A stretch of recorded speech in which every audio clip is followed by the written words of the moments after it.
Come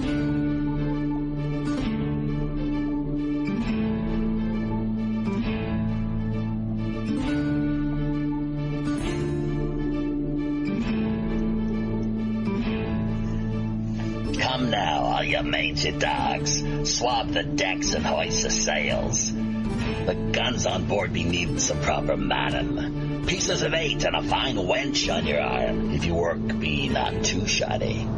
Careful not to flounder too badly, though, or you may have to dance the hempen jig as we see you to Davy Jones. Jeffy, my boy, on with the show.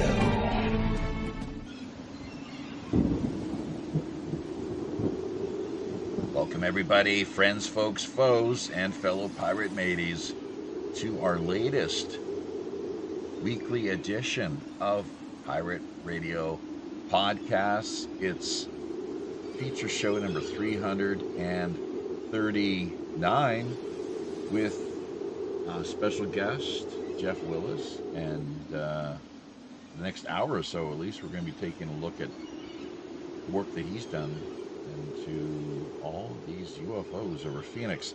In the meantime, let me remind you, of course, I myself, as always, your trusted host and companion, Robin Hood's Chief Communications Officer, Jeffy Ryder. WPRPN.com is the main website. You'll want to drop by, take a look at. Keep in mind, sign-ups are free. All you simply need to do is share, provide, offer an email address, username, and password. If you do have any problems along the way, hit us up via our email, pirate1radio@protonmail.com. That's pirate, the numeral 1. No need to spell anything out. radio@protonmail.com. We'll be sure to get back to you and take whatever steps are necessary, helping to smooth things over. Be sure as well to take a look at the show description end of things. We got a lot of handy dandy social media URLs, links, ways that you're able to stay in the loop, as it were, and keep in contact. Pirate One Radio at protonmail.com email address is really helpful in that regard as well. Keeping in touch, even potentially adding you to our email contact list. It also is what we have running in conjunction with our PayPal. If you value and appreciate the content we've been putting out now over the past 9+ years, this is our 10th year. Amazingly, who ever would have thought we'd have actually come this far? So we also have a Patreon presence and a couple of online stores, merchandise outlets, places where you can quite easily access t-shirts, coffee mugs, items along those lines, and more, with half of everything that we do generate going directly back to the grassroots. Keep that in mind, folks. Hashtag WWRHD. What would Robin Hood do? So that's a big part of our the way that we run the show here, giving back to the public. Of course, one need look no further than the Operation Secret Santa annual 10-day Christmas campaign. As far as what how we've integrated that philosophy into the structure of the campaign. So, but yeah, in addition to all this, liking, commenting, sharing, remembering to hit subscription notification buttons, and passing word along to friends, family, and coworkers. That's how you help independent underground digital live streaming operations such as ourselves grow. So if you're not able, you don't have the means helping us out through PayPal, Patreon, purchasing of merchandise and so forth, then sharing of those links and helping the password along to friends, family, coworkers, powerful stuff. Let's get to the information, the bio end of things here. As far as our guest is concerned, none other than longtime Phoenix, Arizona native, investigating UFOs and related weird phenomena since the mid 1990s. His initial interest in aliens didn't start with a simple sighting. He's been having UFO and other odd experiences since 1975. In 1987, the 17-year-old moved from Seattle with his family to Phoenix. Skywatching eventually became a full-time occupation after getting his video camera in 1995. Since this time, Jeff has acquired around 250 solid hours of high-quality UFO video. One of the co-creators of UFO Road Trip, this became the History Channel's UFO Hunters TV show. His footage has also been featured in many other programs, including History Channel's Ancient Aliens, Disney's Race to Witch Mountain, Dan Aykroyd's Unplugged on UFOs, and many more. Jeff is mostly available and interested in presenting his material via TV, radio, the internet, and film. Besides speaking and lecturing, he also licenses video footage while vending DVDs at any UFO related events. Uh, UFOsoverphoenix.com, the main website, along with the YouTube channel that we've added to the show description end of things. Welcome to the show, Jeff. It's great to have you on board. Yes, because of the fact you've got work on in your schedule that you're only going to be able to stay with us here for about an hour. So I guess we should get the show on the road. Thanks for taking the time, making the effort to drop by Skullport Harbor. Yeah, Yar. thanks a lot. Appreciate it being on the show. All right. So Oh, and big shout out yeah. to Sonia as well too, for Sonia Galactic, for helping really making the connection here and launching this one. So big co-production accolades Yeah. out there. Thanks. Yeah, sure. So Okay, thanks. all right. Well, where to get started then? You've been at this for quite some time, as the intro. You know, Yeah, I wanted to start out by, inviting everybody to my YouTube channel. I'm pretty sure you got the link. It's just very easy to find it.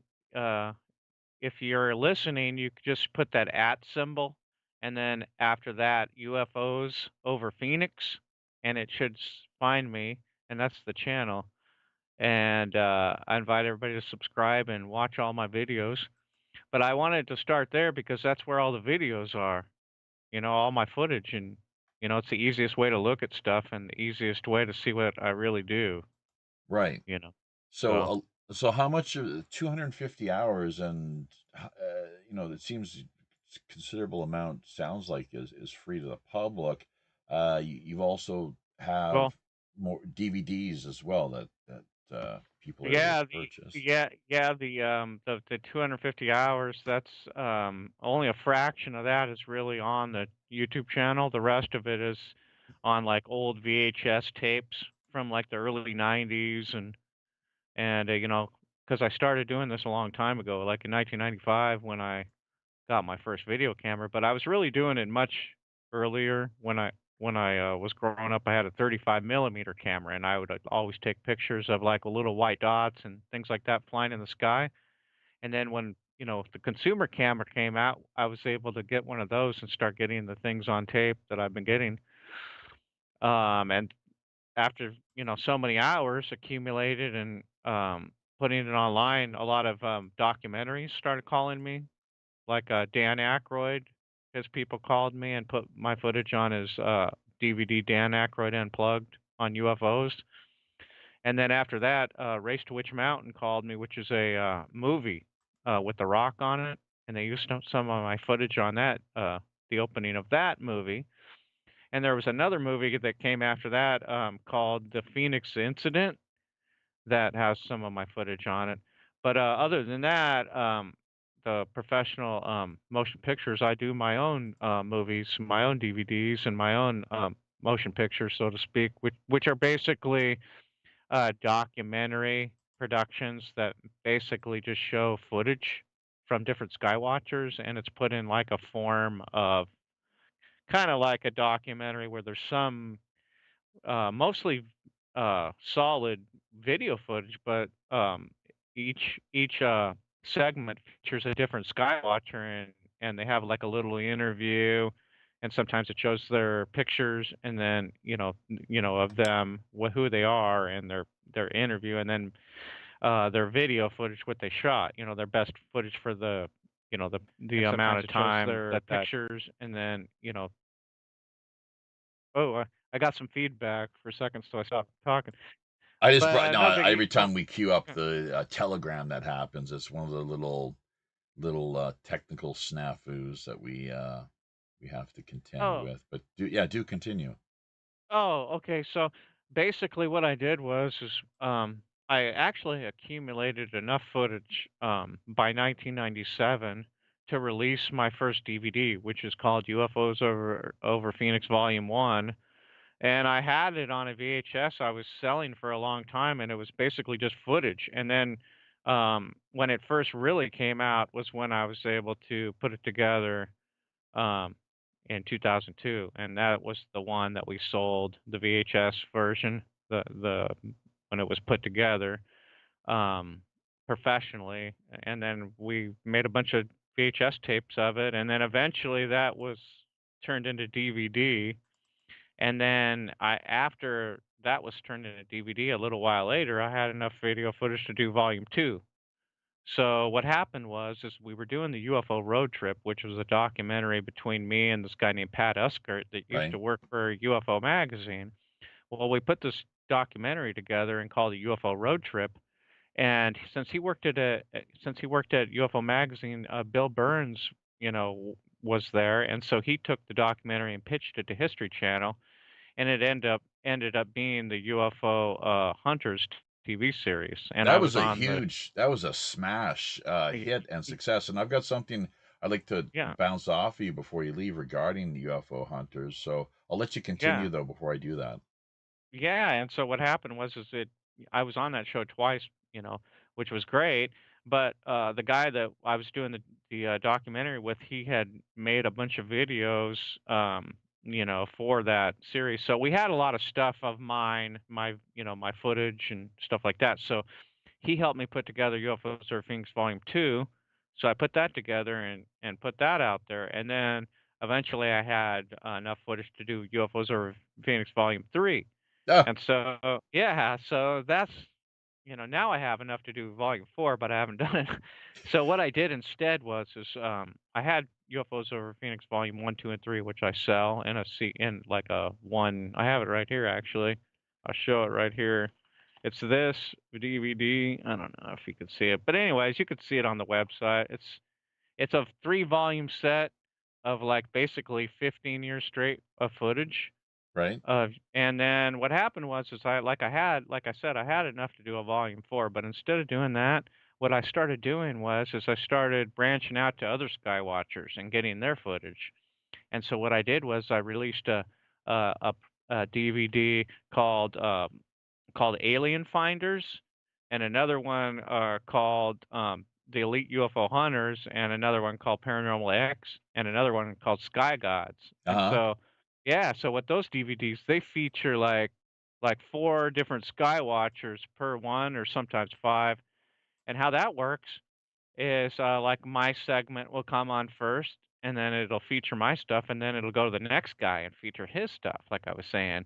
And sometimes they'll send me an interview to go along with their video, so I put it all together, and you'll see all the DVDs on my site. My website's ufosoverphoenix.com,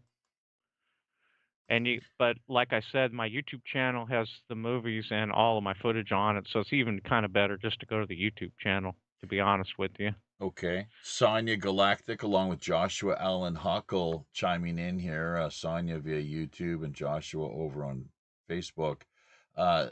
Sonia saying that filmed UFOs while even like taking a shower. How the heck does that happen? I'm not sure.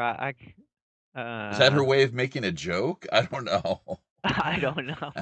Yeah, Yeah, so okay. it could happen. Well, let me I don't know where you'd especially like to go with the conversation, but you mentioned UFO hunters, and it's great that you were Yeah. on there. I'll have to go back and rewatch the series and keep an eye out for you. Welcome to Matt Imber, who's dropped in here as well, just in the last few moments, to the Peanut Gallery chat end of things. So be sure to feel free, offer all of the thoughts, questions, comments that you have, folks. Jeff's only going to be here for the next not even 60 minutes, so we've really got to pepper him with as many questions that we possibly can, and get a clear sense of what he thinks is really going on out there. So, UFO hunters, Bill Burns. Do you know that series apparently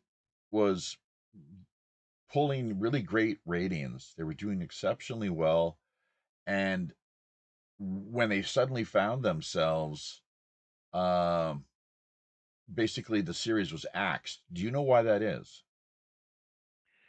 I really don't know. I Uh, couldn't be honest with well, you, but you know what? To be perfectly honest with you, it happens to almost to every one of these. w- Any type of show that decides to do something like this, they don't yeah. ever keep it around for more than two or three episodes, Let me two or let three me seasons for let some me tell reason. you why, according Yeah. to Bill Burns, and I'm not sure what Mm. sort of a relationship you have or had with him or communications you maintain with A little bit, but Mr. not Burns. much. Yeah. Uh, but the thing, what he's stated openly on the record as being the case is that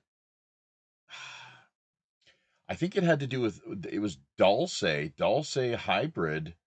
It might not have been Dulce, but I think he said Dulce or some other location. They stumbled upon hybrid uh, documents and information, proof essentially of secret, as you can imagine, hybrid programs uh, between, I guess it was humans and actually animals of some sort or another.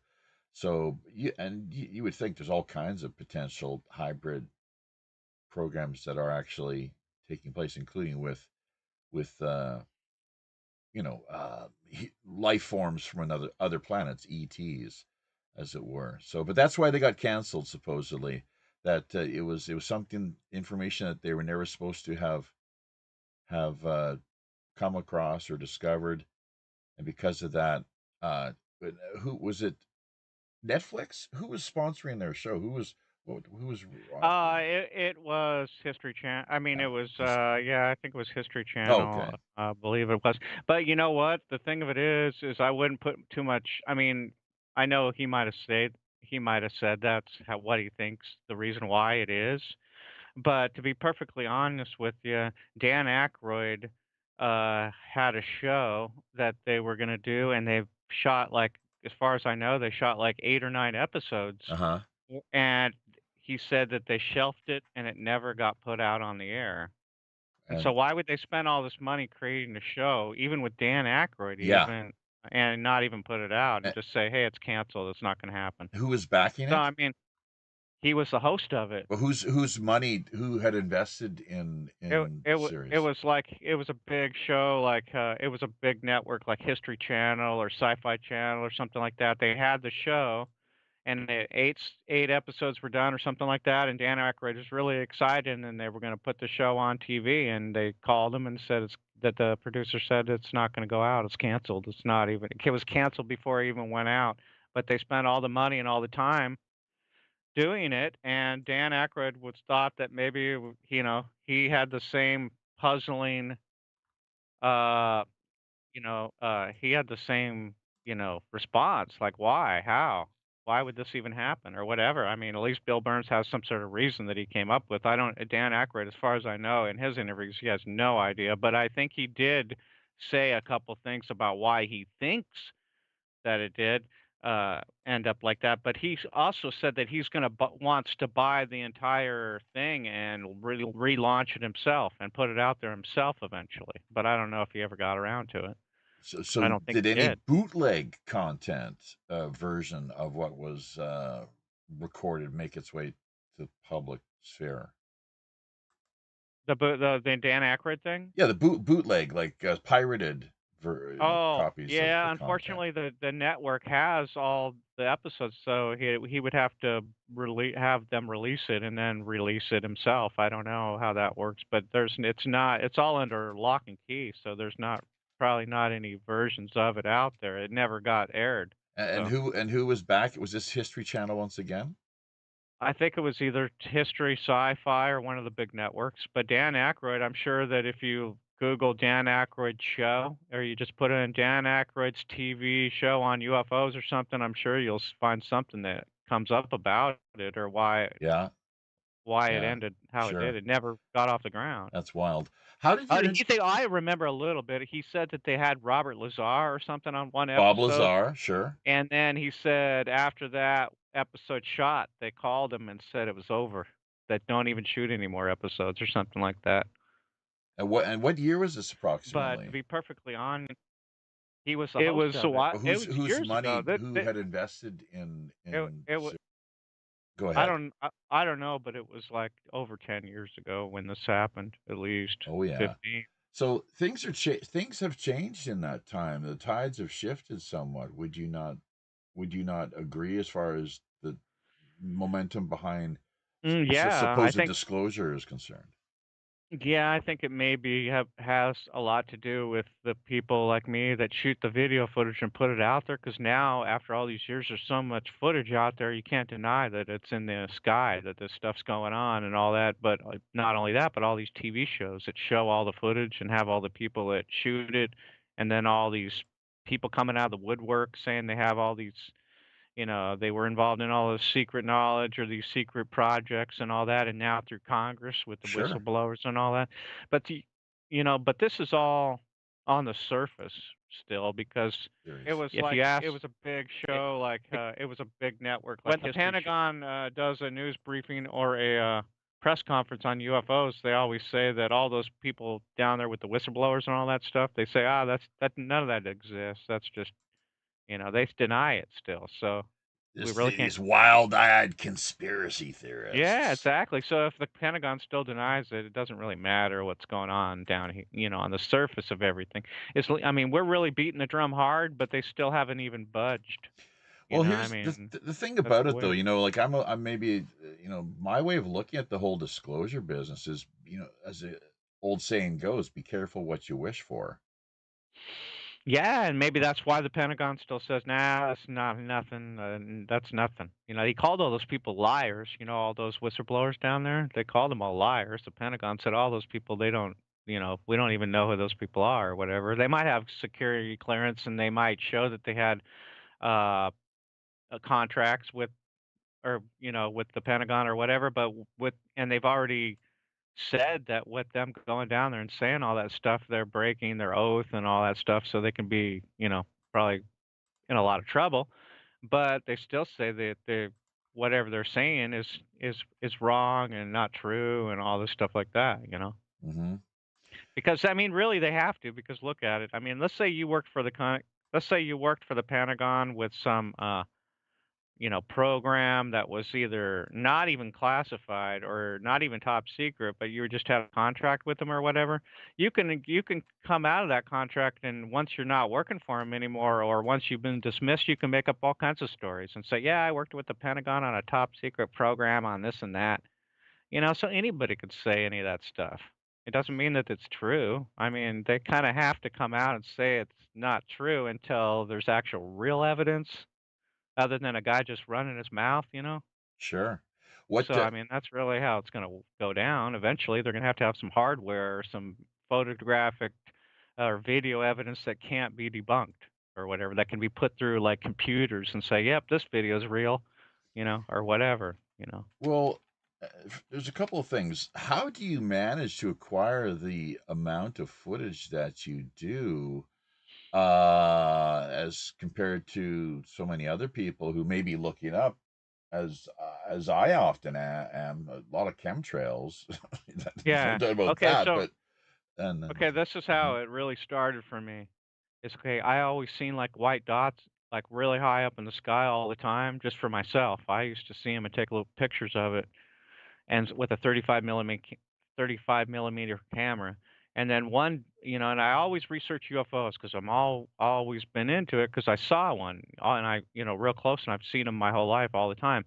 But one time in the early 90s, I think it was like 1991 or 1992, there was a video that came out. It was by Jose Escamilla, huh. and it was called the Midway UFO sightings.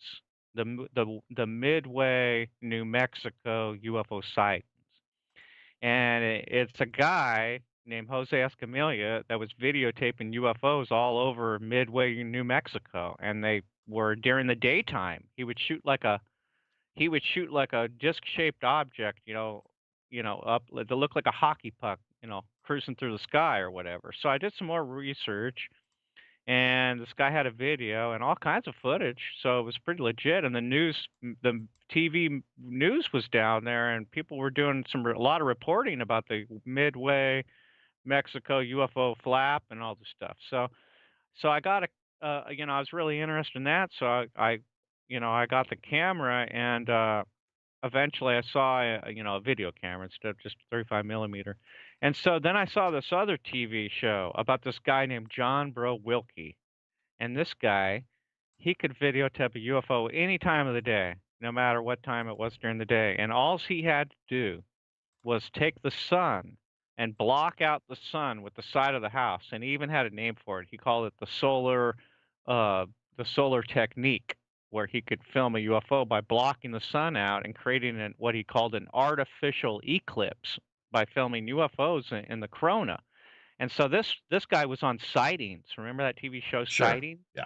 Well, that's where I saw this guy on Sightings. And then I got a UFO magazine, the old a magazine that was produced by Timothy Beckley called UFO magazine. It wasn't Right. like the UFO magazine we were thinking about. This is a Right. different one, and it featured the same guy, John Bro Wilkie, and it talked about what he does.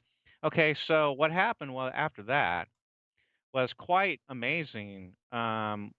What happened after that was there was another video that I got around 1992, 1993, right the same 3-year period of these other two guys. It was a video called Masters of the Stars by Britt and Lee Elders, and it showed how during the Mexico City eclipse that hundreds of people all over Mexico videotaped UFOs in broad daylight during the eclipse, during the like 5 minutes that the sun was behind the moon. And so it was the same thing that John Bro Wilkie did. There was an artificial eclipse that he created to see UFOs in the sky. And during this eclipse in Mexico City, hundreds of people saw UFOs in the sky and videotaped it. So what the UFOs are doing, they're hiding near the sun, like around there, or they're like up near the sun, cruising by where no one looks. No one like looks straight up in the sky, like right directly over their head. Yeah. Most of. And so when this eclipse happened, everybody was looking up, so everybody saw it. So these are the three uh, points that I had to go by. So what I did is I did the same thing. I put the sun behind the house, and I went outside for like 3 or 4 hours a day, and I started collecting massive amounts of videos. And these are like back in the day, like VHS tapes where you can put it on long mode, where one VHS tape lasts like 4 to 6 hours, Yeah. That's right. sometimes 8 hours. And so this is when I'm recording my stuff on, like SP mode or super SP mode. And so I got like all these VHS tapes of these solar UFOs. And so then I decided what I'm going to do was just a lot of people were dogging on the solar technique footage. They were saying, that could be anything, but it couldn't, because the deal of it is you're going to see a lot of stuff. You're going to see a lot of bugs. You're going to see a lot of stuff. You're going to see a lot of cotton and stuff, debris flying in the wind. You're going to see a lot of low altitude junk, but it's the high altitude stuff that does weird moves, that stops on a dime, the stuff that's like miles up. That's the stuff that we shoot. And so I got kind of tired of that, so I decided, well, I'm going to completely take my camera and point directly away from the sun. I'm gonna see how many UFOs I can film, uh, not even pointing my camera not even using the solar technique at all. I'm just gonna do it without it. So I started videotaping a ton of UFOs without even using that technique. And so at that point, I knew I don't even, I could just go anywhere and film them. It doesn't even matter what kind of technique I'm using because I already saw them before I even knew about the solar technique, and I can film them without the solar technique way later, even too. So it didn't matter. And so at that point, that's how I started getting so many multitudes of hours because then once we got out of VHS, we went to the 8 millimeter tapes. And then after that, we switched to the mini DVs, and now we're on hard drive cameras. So, that's, after all these years, I got like massive amounts of footage. How is it that I'm sorry, I missed out on in not Uh-huh. using the solar eclipse technique. And by the way, for people out there listening, I was just talking to the wife about this.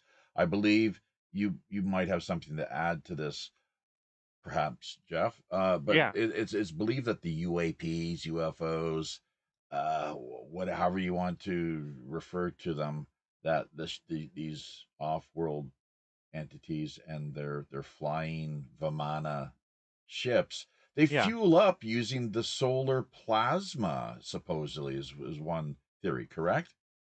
Yeah. Yeah. Yeah. Well, how about that? That's powerful stuff, clearly. I mean, that's incredible. Have you had, so what sort of like real close encounters personally have you had? Have you ever met a real, someone who introduces themselves as an alien? I know you've been to lots of Not, conferences, you met lots of high profile insiders, including the late great not, Stanton Friedman, Yeah, not like that, because I wouldn't really believe in that unless there right? was, like, some evidence or Right. something like that. Like, if you're gonna come up to me and tell me it's something like that, you better have some, like, evidence or But you said you whatever, had a close encounter with a ship when you were younger, real close Yeah, encounter.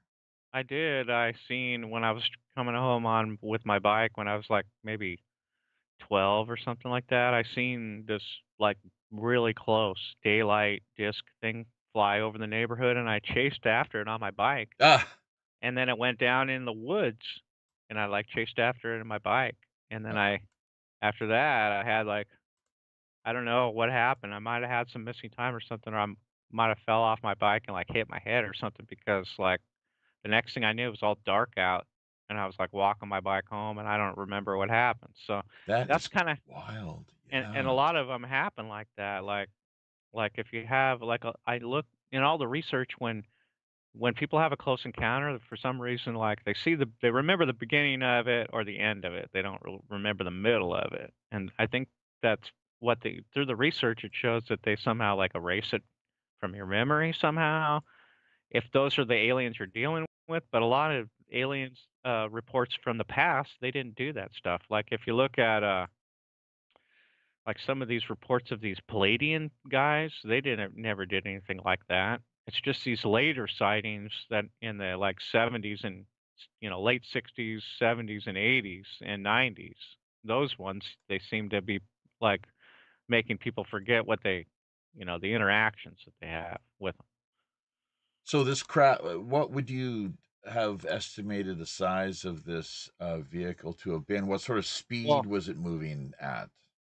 well, this one was probably this is the thing. It was hovering over it like it came up like where it was like behind a house and then it came up over a house.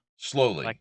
yeah, and it real slow and it was hovering over a house and what I thought it was what it looked like to me is the in New York City how you have those water towers that are kind of cone shaped with the like round box like shape. Okay. But like oval but with a cone shape. It looked like that. Like a small like it was probably like 30 feet, like a good 30 feet round around, and it was Right. like because it didn't take up the entire roof of the house, it was like it seemed like it was not high, not much higher over the roof of this house, and it didn't take up the whole entire roof, so it was about maybe half of the roof. And then after that, it like went up, and then it went over some trees, and then went back down into the woods. At first, like, it was weird because at first I thought maybe it was someone's, like, swimming pool that got thrown up into the sky from the wind. You know how you have those backyard swimming pools that you Sure. can play in, the plastic ones? I Uh-huh. thought it was one of those, but then it had like a cone shaped at the top and it was brown. It was like wood color, like the color of wood even. Uh-huh. And I thought that's really weird. What is that? And so I just like followed it after it like went. I followed it because I was like, I gotta see that. Because I right off the bat after it like started moving, I thought to myself, that's one of those UFOs. That's a flying saucer. Okay. You know? And then suddenly, from out of the blue, you can't remember when exactly it sounds like, or if you can, please do fill in the blanks, but you lost all sense of time and blacked out. What was the time differential? Because he said it was dark. So was it the Yeah. afternoon when you first headed It was into the yeah, woods? yeah, it was probably like 3:30 or 4, and it was like during the winter time, or about I'd say about 3:30, and then like whatever happened, it was dark already because it was like 5 when I woke up, maybe a little less, maybe 4:30 or something. But up there in Washington State in the wintertime, it gets dark really, really early, That is really quite because something. Yeah. because I'm So, because I'm from Washington, and that's where this first happened is in sure. Washington State. That's So right. yeah. Having moved to Phoenix in 2017. So speaking of Yeah. which, we got to ask you about the Phoenix Lights. Of course, that was a pretty big deal, and you were actually interviewed at that time, were you not? Yeah, I was interviewed by Fox 10 because what I got some footage of these orbs, these glowing orb things that was shot like around maybe 7:30 before the Phoenix lights happened. Like there was like a lot of sightings in that night. It wasn't just one sighting. It was like maybe 50 or even 100 of them. I mean, really, if the main one that people know about was the 10 o'clock sighting, which the military says those were flares, but the other sighting was the 8 o'clock to 8:30 sighting, which was like a boomerang thing that people saw that said that was not even flares and it wasn't even over South Mountain at all. That was like a totally different thing. And then if you if you look at the UFO Reporting Center from March 13th, 1997 was when this happened. You'll see so many reports all over everywhere of Arizona. It doesn't even make sense that this was one thing because it's like almost every hour there's like a bunch of reports all over the place. I mean, you can like see like lots and lots and lots and lots of, Do you know not that just at Kurt 10 Russell? o'clock. Have you heard? Are you aware that Kurt Russell was actually said to have been flying his Yeah. plane at the time? Yeah, Saw it. he saw the 10 o'clock thing, and all the people that saw the boomerang thing was the 8 o'clock people, the 8 to 8:30 people. Uh-huh. And then the So former yeah. governor of, I think it was the governor of Arizona, he came out. First of all, there's a big mockery that was made of the whole business, and then later he actually came out and admitted that he saw something quite peculiar as well. Yeah, I don't know. I mean, I heard all that and saw all that. I don't really know what to make of that because it was kind of weird that he wanted to jump on the bandwagon Uh after huh. the fact of it, you know? Uh huh. It's kind of Okay. weird, Well, but what do you think? What is the purpose? What's going on then exactly? Who are they, or what is this phenomenon? And can we expect mm, to see anything as far as clarity regarding these matters at any I don't time think so. soon? I think there's so much stuff going on. There's so many different things going on that when they do tell us what's going on, it's going to be a lot of different. There's going to be a lot of things going Look on at the there. drone. 'Cause- Look at that recent drone flap. We were going to ask you about that. All the disinformation and confusion, of course, muddying the Yeah, waters. yeah. What happened? Apparently, I think probably everybody knows this already, but for the people that don't know this, what really happened is that you know how you have nuclear waste or nuclear material that needs to go somewhere that they have to deliver to a certain area or a certain place. Yeah, disposal. Well, I guess that's right. or whatever they were doing with it. Storage. Yeah. Yeah, stored. Well, anyway, someone stole it. You're sure about this, are you? That's one of the theories that was floated. One of the allegations that was. Well, it's apparently, I guess, I don't know if it's a theory or a fact or whatever, but apparently that's what the information was is that someone took it somehow, stole it. They don't know how it was en route and somehow it became missing somehow. So what all these were drones that have the technology to detect nuclear material. And so they're flying all over the place looking for this cargo that got somehow stolen or taken. Maybe it was sold to terrorists. Who knows what happened to it? Maybe the people that were transporting it weren't so honest. Who knows? We don't know what happened. I don't want to speculate, but as far as we know, that's the main theory, is that they were looking for it, and that's why the story got killed so fast because they probably never found it. And so at that point they probably just stopped the drones, or they did find it and they pulled an operation and got it back, and now we don't know anything about it. I mean, it could have went all kinds of different ways. We still don't know, Mm-hmm. but we still don't even know the truth about it at all, even if it's real. Even if there was the material that was stolen, or even if that's what they were doing, we don't know. But I guess that's what the main theory is, apparently. And Trump mhm. has called for people around Trump and his supporters, people that voted for him, and it's not just the only reason they voted for him, presumably, but he's been quite upfront, not only regarding the whole JFK business, Epstein, and other you know other real big issues that have been uh, kept a lid on for so many years. That with UFOs, it's the same sort of deal where he's calling for and supporting a move to bring about greater transparency. Do you think that's going to actually? Are we going to see that during his It very time in office? it very may well happen. It may will very well How happen. will it manifest then? Is I guess the follow up Well, what question. happens is he's got the department that Luna, what's that congresswoman? What's her name?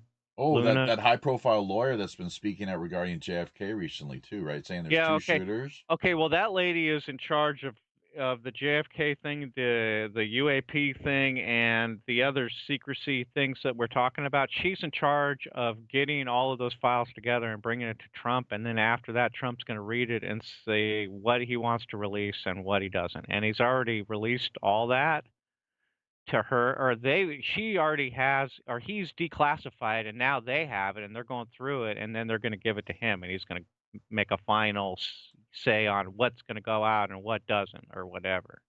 So, if he sees the file on the UAP and sees it he's going to see it unredacted, and he's going to make the call. Is this, should we let this out of the bag or not? Depending on what it says. And depending on what it says, maybe there's certain things he can let out and certain things he can't. We don't know. And like I said before, with all these UFOs all over the place, how do we know that we're not dealing with like all kinds of multiple different uh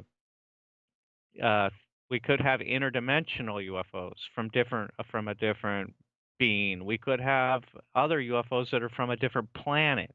We could have other UFOs that are from nearby in our own solar system. I mean, there could be so many contexts Uh going huh. on that it might not be a good idea to tell everybody everything that could be going on here. Well, that's what Because I was saying earlier. Get kind of alluding to. Be careful what you wish for. You just what might he might get just it. say, he might just boil it down and say, okay, look, we're being visited by beings that are like non-human intelligence, Right. and just leave it at that. I mean, that might be the best way to go. I mean, Well. I don't know. Well. And then produce some evidence of it, like some wreckage or something, you Right. know? Okay. And that might work, but I mean, like a piece of metal, like one tiny piece of metal that says, "Yeah, Wow. we have this. We Limited have." hangout. You've heard the term He limited could say hangout? he could say we have the whole craft at Area 51, but here's a piece of metal. Here's all you scientists. You can have this and study it all you want. It's not from this planet or whatever. We've However you want to break it to them. yeah, But it's going to happen sooner or later. You would think, right? sure. We've got your Let's say that let's say our planet is kicking around for the next 500 years. I think that it would probably happen by then. So it's going to happen sooner or later, you would think. yeah, the fact, I mean, it's just ridiculous to think in the first place that we are the only planet with any the type of life such as ours on it. Just given the fact that apparently you look up in the sky and all of the stars. You know what supposedly Oh all yeah, those stars actually are? yeah, billions, million, trillions. Do you Like know what? you can't ever count Well, them. they're There's all so suns, though, right? They're all suns, yeah, supposedly. So, and I mean, come planets on. and Sure. all Yeah. kinds of stuff out there we don't even know. Well, a couple things. You mentioned earlier, just a couple kind of to bounce off here before you have to head on out the door. But you appeared on the Art Bell show. I'd like to hear a little bit about that. But also, have you considered hypnotherapy as far as regression and the incident that you had where you seem to have lost time after Well, trying to track wait, down that UFO in the woods? yeah, yeah, I almost tried it, and then what happened is I never went through with it because You chickened out. no, it wasn't nothing like that. It's just we started to do it, and this guy came over and they started to do it, and then there was a knock at the door, and I opened it up, and it was my dad, so it blew the whole thing. So, What's your and relationship like with your dad? well, it's good and everything, but it just wasn't, it was that was something at the time that was not. He didn't know nothing about any of that Oh. stuff. Were you He just expecting like him to? no, no, he just showed up and I'm like, "Hey, this is my friend and this and that," and that was it I didn't say what was going on, why he was there, nothing like that. I But see. yeah, so because I didn't want to, go into that whole What was the whole thing. purpose of your father dropping by? Oh, he was just gonna, bringing some stuff over, some just some you know how your family comes over every now and then and Of drops course, by and gives you some stuff or but it whatever, was a some surprise, food or some sort of goodie or unannounced yeah, it appearance. was weird like that, because yeah, well, what happened was is my footage is obviously all over the place where and so the people from MUFON had been over and then I was on. That's kind of how that started with the Art Bell thing. Is that I was on Art Bell with Art Bell, but it didn't start out like that.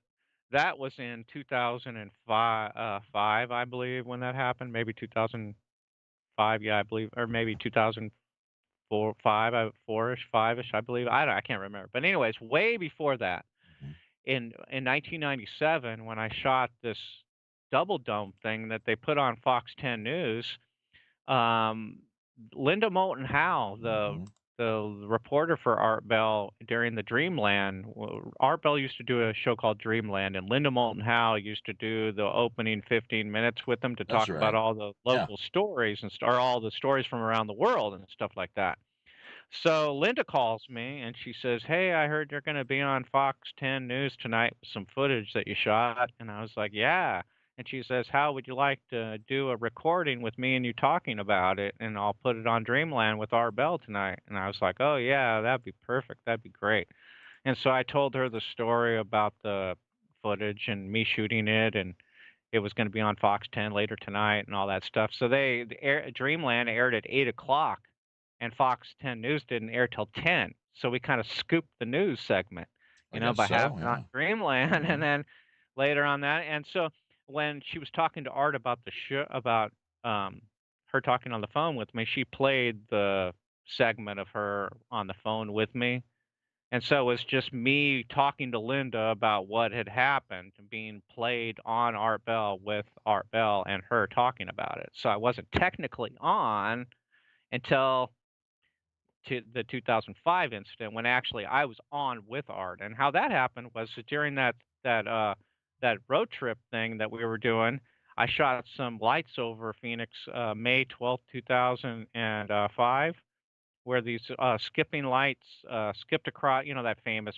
footage, one of my famous footage. So I got several different famous footage out there, but it's the ones where the lights skip across the sky. I don't know if you saw that one, Not yet. I don't think. No.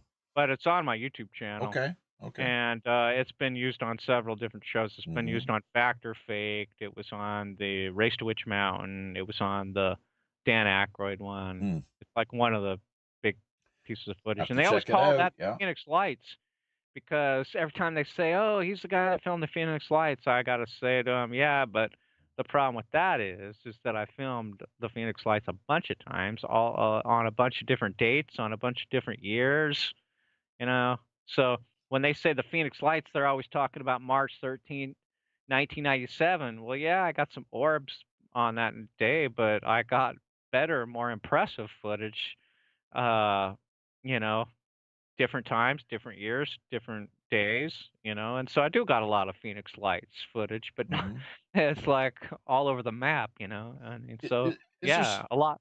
But most of my footage is shot in the daytime, but then I do get a lot of nighttime UFOs too. So yeah. Mm. Is there something special about Phoenix as far as the high level rate incident level of occurrence of UFO Well, what occurrences? well, it's just like another UFO hotspot, Mm-hmm. really, because if you study UFOs, you'll see that there's like different flaps and different, like, they flare up in different areas of the country, in different countries, in different areas, and Phoenix has always been one of those spots, Mm-hmm. just like Gulf Breeze, Florida, Right. or like Nevada, Well, it's or British Columbia. I'll tell you where that's where I originate from, actually. And I looked into it, and lo and behold, the claim is it's a major. My dad had an experience that I've blogged and share the link to later, I guess, if people are interested. We've talked about here several times over the course of years of us doing the show. But yeah, I mean, sure, hotspots definitely. What do you think of not just the lost time end of things, but actual? We referenced hybrids earlier. Is there such a program in place? You're aware of the mm, Is it Grenada Treaty 1954 with Eisenhower, I believe? The deal was supposedly that technology would be exchanged for a certain number of humans every year. yeah, I heard that story. I don't know how true it is, or if it's real or anything, but Hmm. I would just say this. Um, we experimented with some weird stuff. From what if with it, files that have been released, they have like experiments on different species of animals, like our country like tries to play with that. And so I would think that another species, if they had a higher technology, would probably do the same thing. You know, that's my only theory on it because we heard some stories about how the government was trying to make hybrids of animal hybrids of different animals, putting together different species of animals together, Yeah, you or know? super soldiers, even Stalin, I guess, going back to the that era of Russian history was really supposedly keen on uh it was like gorillas or something, some super monkeys and humans give super soldier strength. That Yeah, kind of deal. But now they've got AI, of course, and robotics, and why do you need yeah. hybrids when you've got that at your disposal? So Yeah, that's what I was thinking, like, that's probably not gonna go anywhere with that because it's not you can't really I mean, you can put, like, 2 different like, you can make a cross between, like, a gorilla and, like, a cheetah or something like that, but what are you gonna get? You're not gonna be able to like, if let's say you're successful, then you have another problem altogether. How are you gonna communicate with this thing, and how are you gonna make it do what you wanna do or whatever? So, there's all kinds of problems here, so it's probably not even worth even considering ask that the it would people happen. at Like DARPA, I suppose. l There's a great picture of you, by the way, at Universal Studios. I'm not sure if you saw the comment I left in your Facebook yesterday, but I was there in 1980, the year after that picture with you was taken, and we were on a family trip to LA from British Columbia to I was actually picked out of the audience to play the part of a little Steve Austin, $6 million man. I'm not sure if it was. Do Oh, you remember the tour where they had the special effects shown? and Yeah, I was jumping over. I'm not sure what because I couldn't see from my vantage that was point, you? but Oh my gosh, that's no, no, crazy. no, That no, no, I no, no, no. oh, She picked. I was picked out by every tour. oh, They pick out a little kid. I was not oh. Lee Majors. No. Oh, no. No, I know. I thought you were talking about, like, they did a flashback to when he was a kid and they used No. your likeness of Hey, or that's whatever. that. We could have run. That's a good story. I should have ran with that one. Damn. Yeah, yeah, 'cause you know how they were, like, flashback to when he was a little kid doing something, and then they show a kid doing something, and it's supposed to be him? I thought that's what you were saying, that you were Actually, used no. I as the was. I was. flashback guy or No, I whatever. was the Bigfoot. That was secretly me. That was me in the suit. Oh, that would've been good, huh? Actually, what the hell wasn't that Andre the Giant or somebody like that? I think it might have been, Probably but wh- probably was. which reminds me, this is interesting. I'm not sure if you've considered this or heard a little bit about it. Steven Spielberg or George Lucas, it seems, may have, given the fact Chewbacca was used, to play the part that he did in the Star Wars sagas, but UFOs and Bigfoot. What's the Hmm. deal there exactly? Have you looked into that or heard much?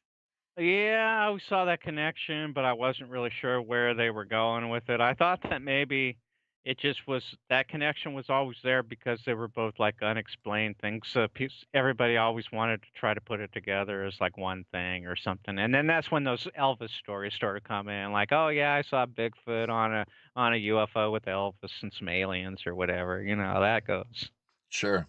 So, Roger Hansen dropping in here. We weren't sure if we'd be hearing from him today, but it looks like he may be a part of the sort of after show adjunct that we're going to launch here in just a few minutes, uh, with you Who having is it? to make your way out the door. But they're quite. If you can see the comments here, they're Who was quite. it again?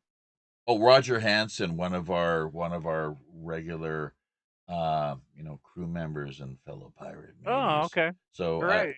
Great. yeah, he might like to have you on his show as well at some point. Oh, cool.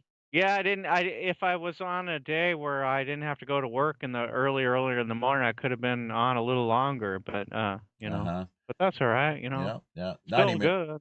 90 minutes is usually what we like to do, but sure, I think we've managed to condense and a good deal of information, cover a lot of Yeah, ground. And is there anything you think we may have missed yeah. out on here? I just wanted to plug all my stuff real quick, and I just wanted to ever invite everybody, please, go to my YouTube channel, and you can find me with just the at symbol at UFOs over Phoenix. Just go to YouTube and search at UFOs over Phoenix and then subscribe because, and if you can go to the website, ufosoverphoenix.com, you can see, all the stuff there. And also, I got a website called ufosoverphoenix.net, and I have another one, ufofootage.net. Mm-hmm. And then I have ufofinderslive.com, and that's got some stuff over there. But mainly, YouTube, and then that's got all the links in my description on my YouTube. In my about information, you got all the links right there. Yeah, yeah. So yeah, and if you can help out with a donation, we got PayPal at my YouTube in the description, and also we got another thing called Buy Me a Coffee, which is Mm-hmm. kind of cool. And Sure. on my YouTube description, it's got Buy Me a Coffee, and it's kind of cool because it's like $5, and it's not a bad little one-time deal for people to do. So it's kind of cool to have that. I don't know if you Or, have that, or but pick up the it's pretty nifty. the triplicate set of DVDs that you have. What do they go for exactly? Uh, And uh-huh. yeah, they go for like I got a special on the UFO Finders site, the UFOfinderslive.net. There's a button at the top that says my name, Jeff, and if you click that, if you scroll down, we got a special where they're only like $20 each, and that includes shipping and everything. So that would be 60 for the three. Yeah, yeah. But yeah, but in case unless you do the UFOs over Phoenix the UFOs over Phoenix the new one because it's got all three in one. So it's only $20 for 3 DVDs in one. Oh, I see. But two Oh, of the movies are burned on one DVD, and so it's actually there's only 2 discs in here. One is the volume 1 and 2, and the second one is volume or 3, so but then all the other ones is just one DVD in there. It's like 90 minutes, and they're 20 bucks each. So they're all 20 bucks, except for the one DVD you get 3, and the other ones you just get a full length movie. okay. All right. So now the last item we're going to bounce off you here is, and the wife she'll probably be happy that I managed to do so, because I asked her in the lead up to things here if there's anything especially that she'd like me to ask you, and that's regarding the ships, their sizes, and potential origins. In addition, secondly, have you ever seen a mothership? Well, I think that I have seen like a lot of smaller ones, but I Scouts, think yeah. the big yeah, I did see a couple triangle ones and like that one that was skipping lights. A lot of TR3Bs, those triangular ones. Those are now apparently reverse engineered, like with Skunk Works, and I'm not sure what the other big names are with the military yeah. industrial, but It they could can it It reverse could engineer be, them. but a lot of people were seeing triangles like 20, 30, 40 years ago, even in the 60s even, and then the Lubbock Lights and then the other ones that they were seeing at Gulf Breeze, and then the Hudson Valley UFO sightings, people were Mm, seeing triangles in the early 90s there. So right. I mean they could have been reversed engineering, but I mean we don't know. I mean if it is reversed from a triangle, there probably were triangles before they even started making them. So Mm-hmm. but they're more Stevensville, boomerang shaped boomerang. ones we used to Yeah, see all the time right. back in the 90s. Are they all different from, via different locations and origins, depending on their shape, or Well, that's not? a good thing. That's a good question because I don't know, but there was a book in the 70s that came out and it had a little tiny it had like a bunch of drawings of like different UFOs based from sightings and different photographs that people took. And there was literally like 60 different drawings of different shapes, sizes, and different types of craft. I don't know if you remember that book, but it had all the different sizes and shapes and different ones on there, and that was really intriguing in the 70s to see because there were so many different shapes and sizes already back then that people had saw. And I don't know if you remember the Gulf Breeze sightings, but the Gulf Breeze sightings in Gulf Breeze, Florida in the 90s, they always had that one craft, the one with the windows in it at night, the crown-shaped looking one. Where you can That actually sometimes see little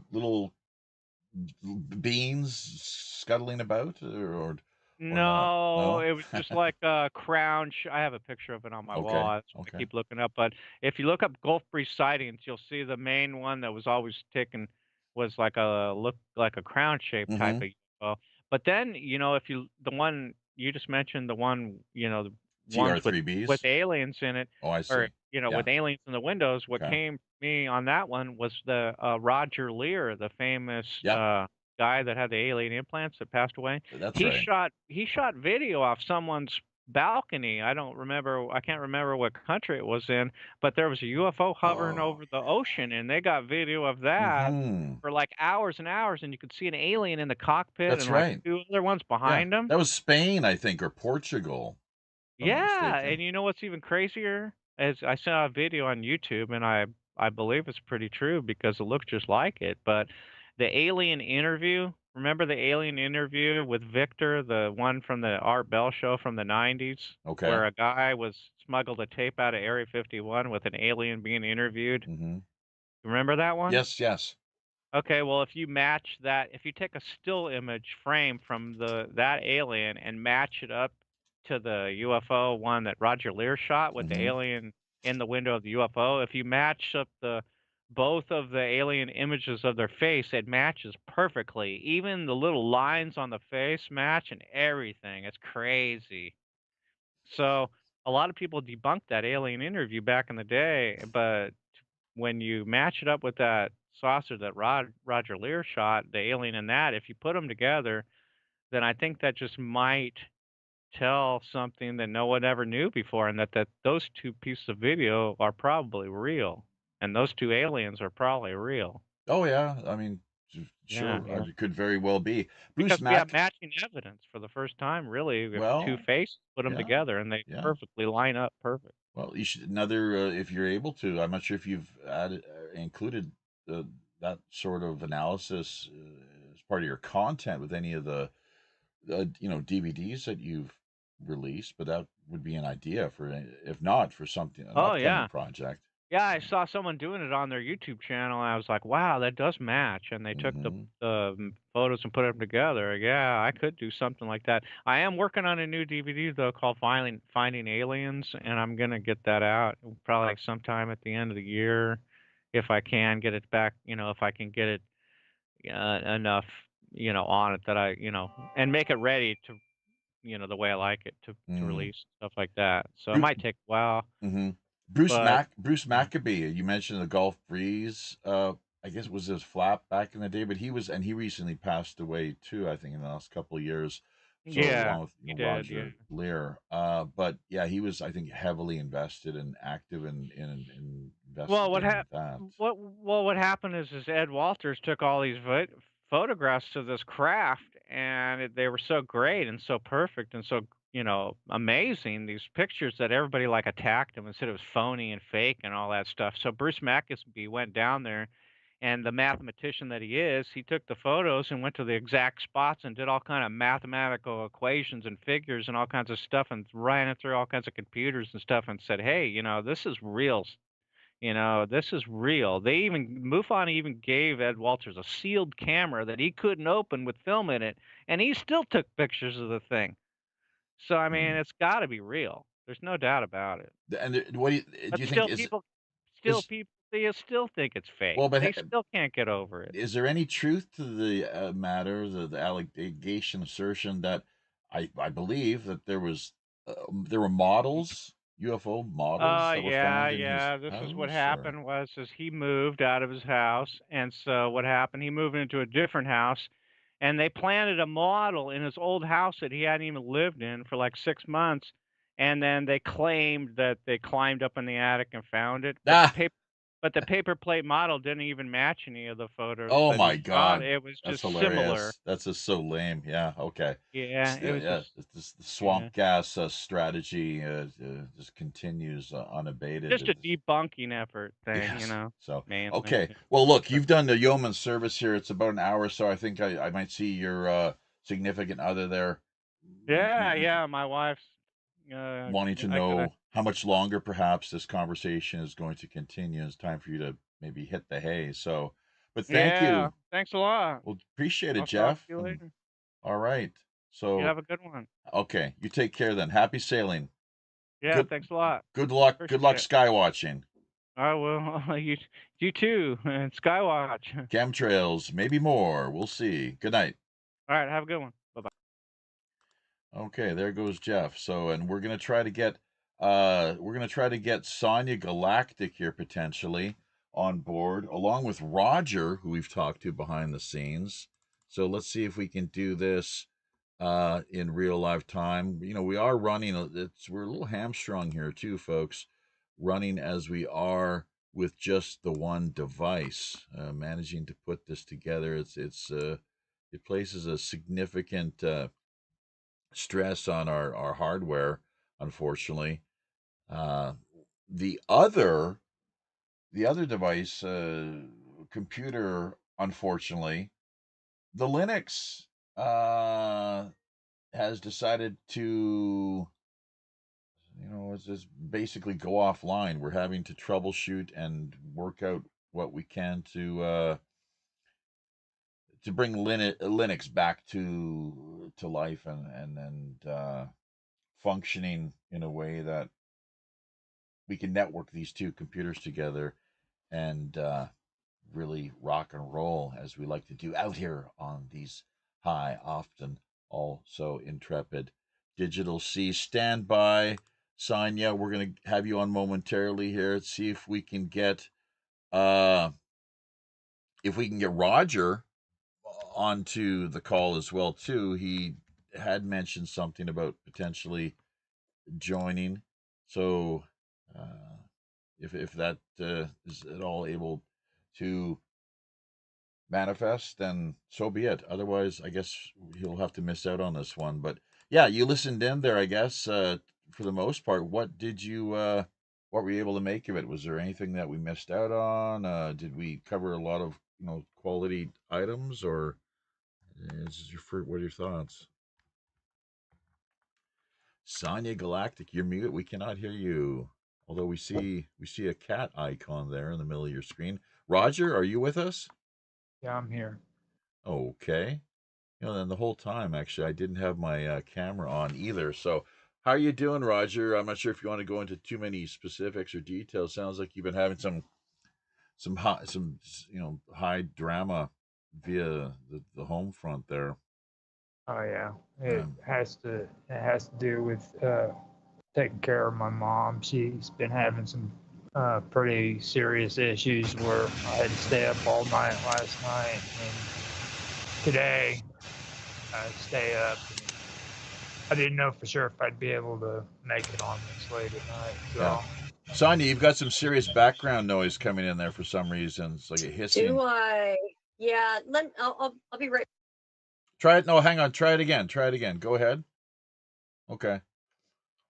Yeah, your mom suffers from, is it lupus or something? Some chronic health issues that you have to invest a lot of energy and effort into taking care of her, I guess. So she's an elder, and then elderly, and then she's got diabetes, and she really doesn't take care of herself health wise very much. So she's got memory issues and things like that. Yeah. So got to constantly watch her. Yeah, my mom. You probably heard my mom recently passed away. I think you did, probably, right? So, that was, I hadn't seen her since 1999, if you can believe that. She was way the heck out in Ontario. We were based out of BC. She left with her new husband in the early kind of to mid 90s. We'd seen a lot of each other up to that point, pretty much, but she relocated way the heck on the other side of the country. So I actually only had the chance to drop in and visit with her when I made my trip over to Europe, actually stopping off briefly and seeing her in Windsor for a couple days before flying out of Toronto to the UK. So, but that's okay, as far as in my mind, it's okay because my family is all, it's always like the heart and the mind. Really, they're always there, frankly. If you know, really, and if you break it right down within the context of time and space and the way that spirit and light function, I've got no problems. Not just, you can call it like something like Pascal's wager, or just insight into, I don't know if it'd be metaphysics necessarily, or what, but yeah. So, but the point is, though, yeah, uh, just be ready, I guess, because it was a sudden thing with my mom from out of the blue, kind of, as well. She was suffering, struggling with COPD, and then I guess my sister was on her way to meet with her. I think she made a call. There were some health issues, maybe, and she went to meet with her and found her face down in her little care facility area. The nurses hadn't got to her yet, but my sister did, and then they rushed her, I guess, to the hospital to be tended to, and that was about it. So she took several of those experimental krill shots that we can't. It's not PC to. We must praise, all hail and praise upon the glorious, miraculous, experimental kill shots that so many people unfortunately decided to You remember inject me into the saying bloodstream. You remember me saying my whole thing about my dad with that, like he did the same thing. He did the same. I'm gonna be careful too, trust me. But like he did the same thing, okay, and he was really devoted to that stuff. Thought that it was real good, and next thing you know, like maybe 2 months after he did it, bam, he was in the hospital. He spent almost 8 months to almost a year in the hospital because of that. And then he passed away. No, he's still here. He's just on oxygen now. Ooh. Does he have COPD? Yeah, he does. Was he a smoker? No, he used to be. He ended Yeah. up quitting after that. Right. He hasn't smoked since then. But I see. like, it just took him that quick. Like, bam. One day he was going to the hospital for a checkup, and the next thing you know, he's in the hospital for 8 to 10 months. Because of the COPD diagnosis? I mean, he had COPD before he even had that issue. It was just he ended up taking those vaccines. Like, yeah, I wouldn't say that. That's a, yeah. This all hail, all praise to the experimental kill shots. We'll call it the love machine.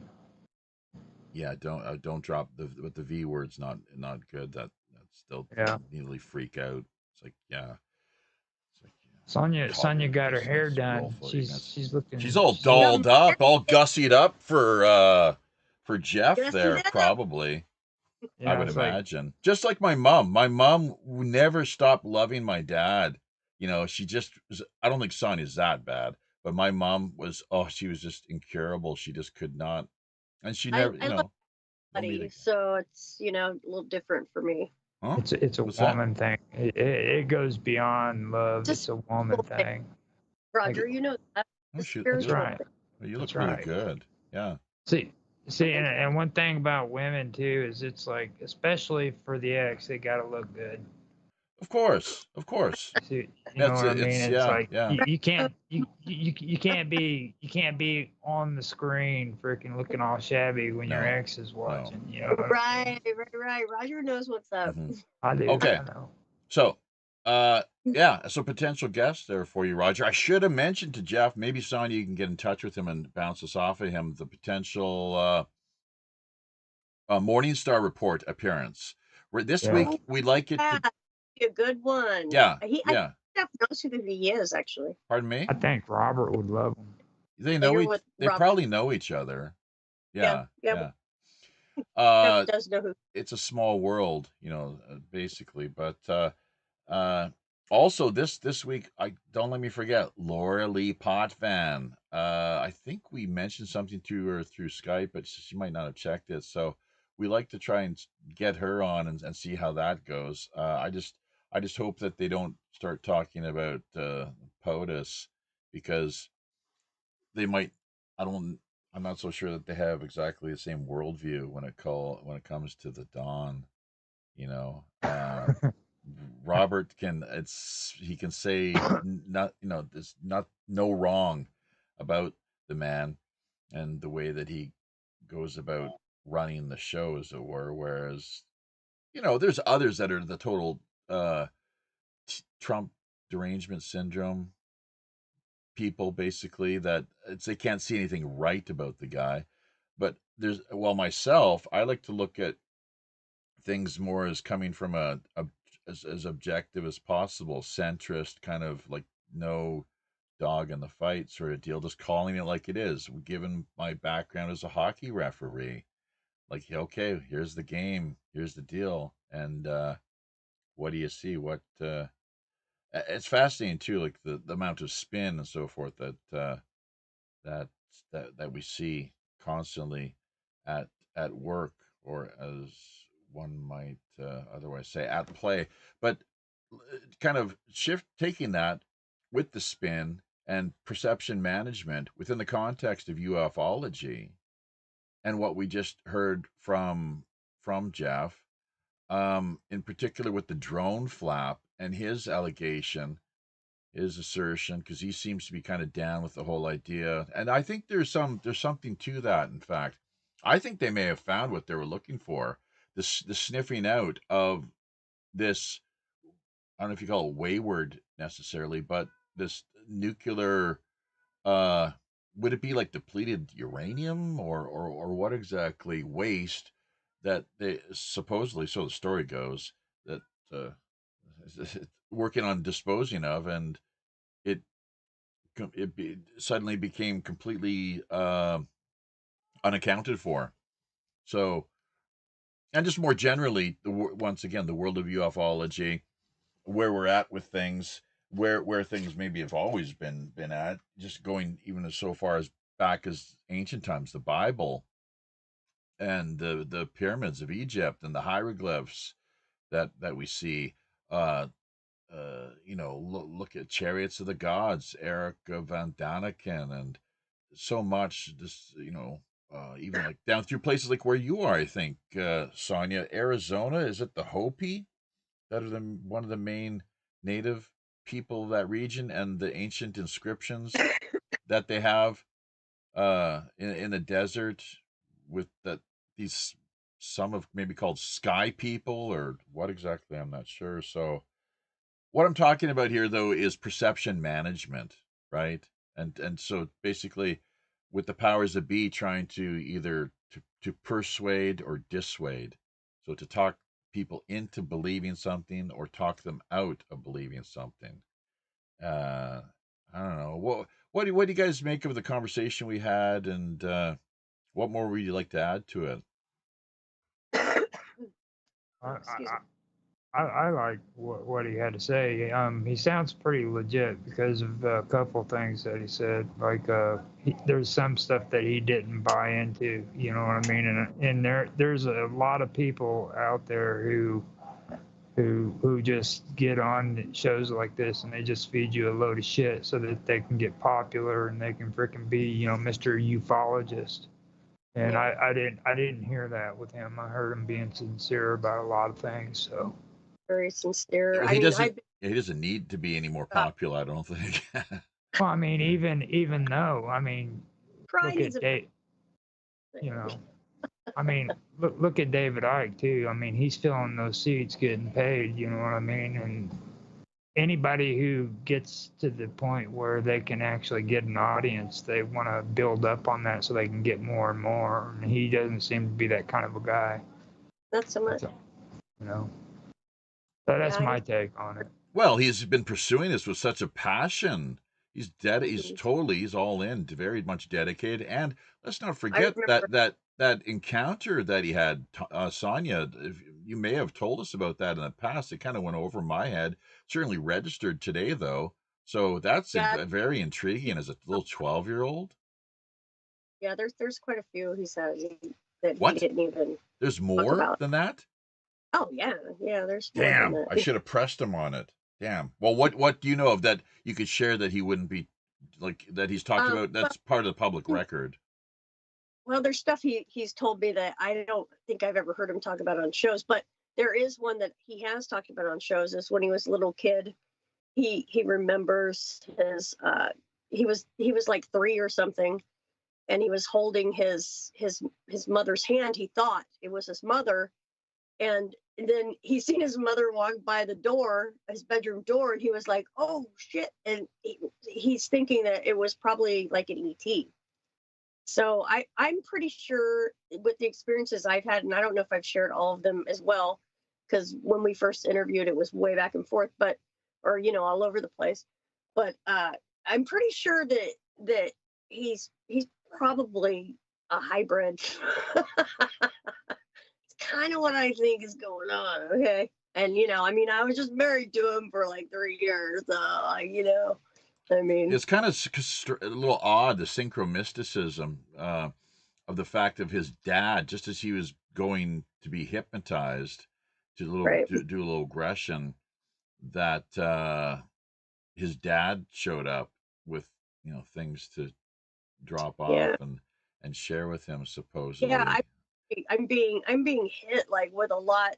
You know how they say downloads. Well, I'm being hit with a lot more stuff than I ever knew about before. About that's explaining a lot of things that's happened over the years. So it's really kind of cool. Actually, it's very cool. I'm sorry, what do you mean you're being hit with a lot of downloads Like right a now? lot of like things are becoming clearer. You know how when as you get older, as you grow, things when you look back on, oh, that's why that happened, or oh, that's why that went that way, or whatever. That is what I'm talking about, and it has to do with all the UFO and kind of ET type experiences or paranormal experiences that me and Jeff have had, ever, So a lot of those are.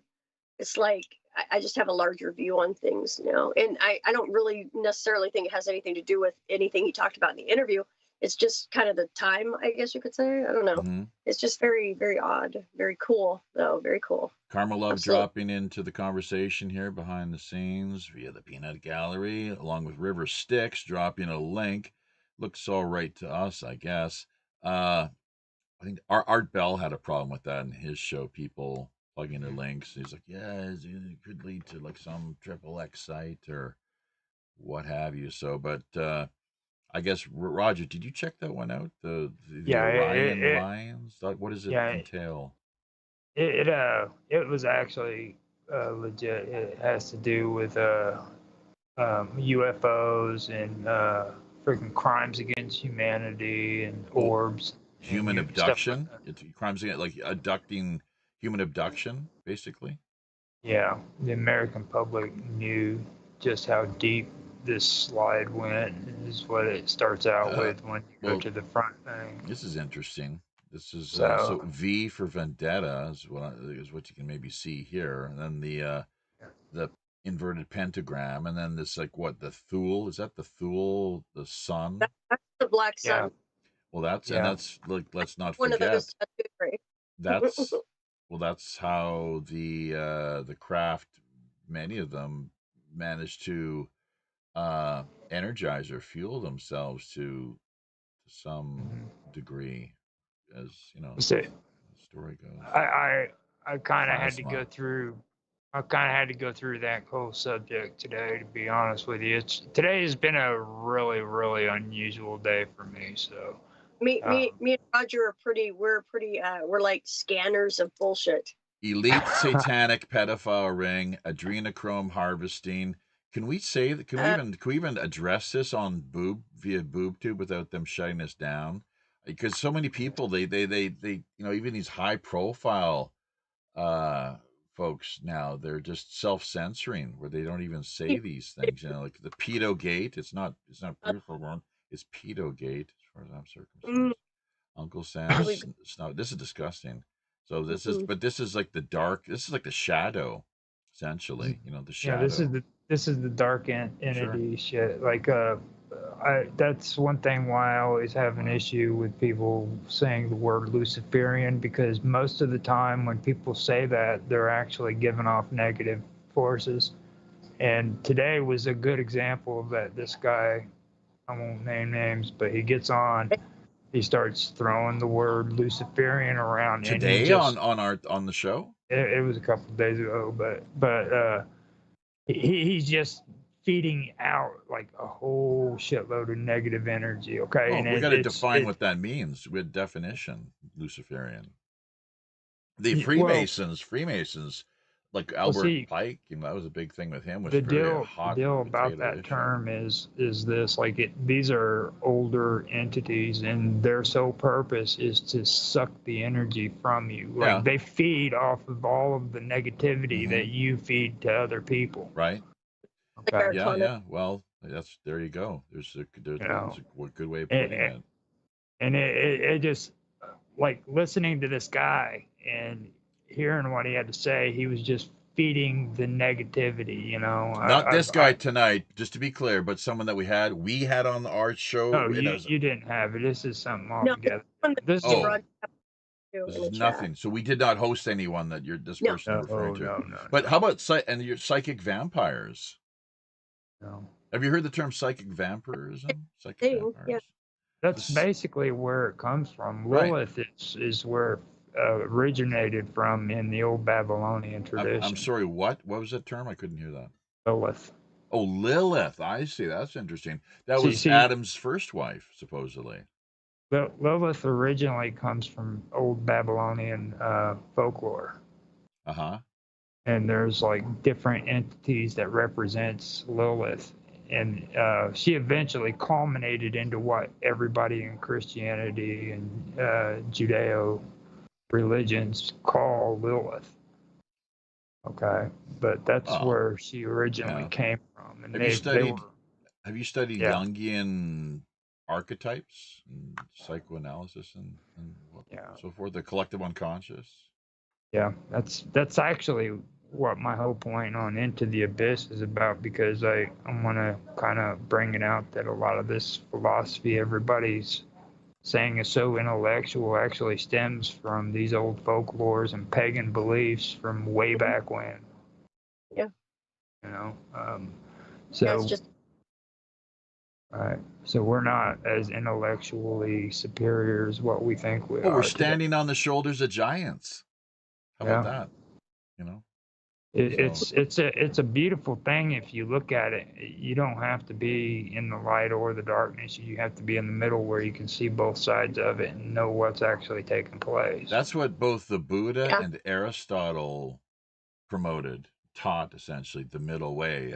In Korea, Mhm. here we say Chungdo, Chungdo, the middle Mhm. way, Chung. Mhm. Right. So, yeah, well, but I think sometimes extremes are called for. Myself, it depends on the situation. It's kind of almost like in that sense Taoist, whatever it takes to get the most skillfully the situation remedied and solved. Sometimes we need to act quickly and with force, but not force that is imbalanced or lacking focus. Yeah, Mhm. not aggression so much. Well, it's Just Ah, that came almost exactly. up right. the other day. Someone was talking about anger, righteous anger. Who was that? That was, I forget, someone on we had in the show, and it was kind of like, so Yeah, we got to be angry, careful with the energy. It needs to be transformed motivated. and focused directly, and that's the most powerful. Where there's no ego attachment whatsoever, but Mhm. it's you manifest, you produce, and you project. Uh, what Sonia? How would you handle that? I would totally agree. Absolutely. Can And you add I like more? something Roger had said earlier. I think it was in a chat about how words manifest, and that's absolutely, in my experience, that's true. So, Words spell, Yeah. right. right? Yeah. Right. Yeah. And now, like a lot of stuff too, you got to realize that it has to do with sex magic, and like a lot of people look at love and sex and they don't understand the difference, and they don't understand seduction. They don't understand that all of that has to do with sex magic and negativity and things like that. Like me, I have no problem with sex. I've clearly said that a lot of Clear, times. clearly. Everybody knows me, but I do have to say there is a darker side to that, and I've never really discussed that, you know what I mean? Mhm. And a lot of people, when they get caught up in these things, like what was being discussed, they don't understand that they were seduced into that situation. It wasn't something that was impelled onto them, you know what I mean? They were actually seduced by a darker entity that sucked them into Yeah. that. Do you know what the It word makes seduction actually means? The concept, you break it down etymologically. What? It means to lead astray. Mm-hmm. The sun and duction. You Duction. know. So I don't break it down. It's Latin, I guess, but yeah, a to great, lead great astray. show, Roger, to do a show all about that to help folks that don't know any better, Well, I mean, I have to be careful with that because you got a lot of people, man, that are into this way of Mhm. thinking, and Tantric sex magic. well, Mm, it's more yeah, than The that. left hand path. It's more that's than different that. too. A little bit. The I left mean, hand it's all path. intertwined. Huh? Well, the left Well, hand path, though, it's kind of black magic, isn't it? Supposedly. For sure. For sure. I don't know much. I have very little. I'm very low knowledge of any other than I've heard of it, and just that's my impression. What people have are generally in agreement with. So, but what is the right hand path then? And the thing is, like I'm left handed in some ways. I'm kind of ambidextrous, truth be told. Yeah. in the sense of, and that's the way Yeah. we should all be balanced, you would think. But I write with my left hand. I use a fork, and I don't know what else really. Shoot That's right with pretty. hockey. Roger probably knows all about that with your research. Yeah, like the left hand is supposed to be impure, and the right Right. hand is Yeah, historically, pure. you would you would be beaten and disciplined like all for many years. So that basically is the right side of our brain, correct? The left part of our Yeah. body, the right side of our brain. Now, what is the right side artistic or intellectual? I always get those two confused. The right side would be intellectual because the right side of the brain is intellectual and the left side's logical. So if it's reversed, so they say, I mean, we're not What? scientists. We don't know this for sure. That's just what they have put out about it. So Well, there's brain scans that have been conducted. You can see on YouTube yeah, people that I undergo have these things. So to it. So yeah, but you're saying, but but I yeah. don't understand. You just made the distinction between intellectual and logical. Mhm. What's the difference? I thought isn't you need like the two work together hand in glove, don't Yeah, they? absolutely. Intellect and logic. So it's like you need both of them, or else you're kind of The right, doesn't really the go too artistic, and the left is the mathematic. well. So the right side of our brain is arts Yes, and yes, intellectualism. artistic and like not. It's imbalanced, Well, I do or music. I love music, so that comes from the right side of my brain, I guess. Then, yes, right? So right. that's which connects with the left hand. I don't play left-handed guitar. I play just normal, like right-handed, like most do. Unlike like Paul McCartney or Hendrix, right? They're kind of Well, I know we're on YouTube right now, but the corpus callosum, which is big the body. part of the brain that is it's a go between the left and the right. Oh yeah. That's what's actually being attacked by Wi-Fi. Oh yeah. Uh-huh. Yeah, imagine. And then fluoride, the pineal gland, and I mean it's just it's the war on humanity, man. It's like it's full spectrum dominance. We say here time and again, trying to get out like people, wake up time. So I didn't. and right down to every last little nanoparticulate, as I just Yeah, just having nanoparticulate. having assayed and measured and weighed and assessed the situation, looked around. It's like, yeah, hell yeah. So Wi-Fi, and that's the one thing with my short hair, just doing the buzz cut. The other day, I was thinking about this. You're like, oh yeah, the antenna. Well, guess what? Because we both project. I guess if we with our consciousness, we thinking we put out, but we also draw in, or we're targeted with certain things from external third party entities, technologies.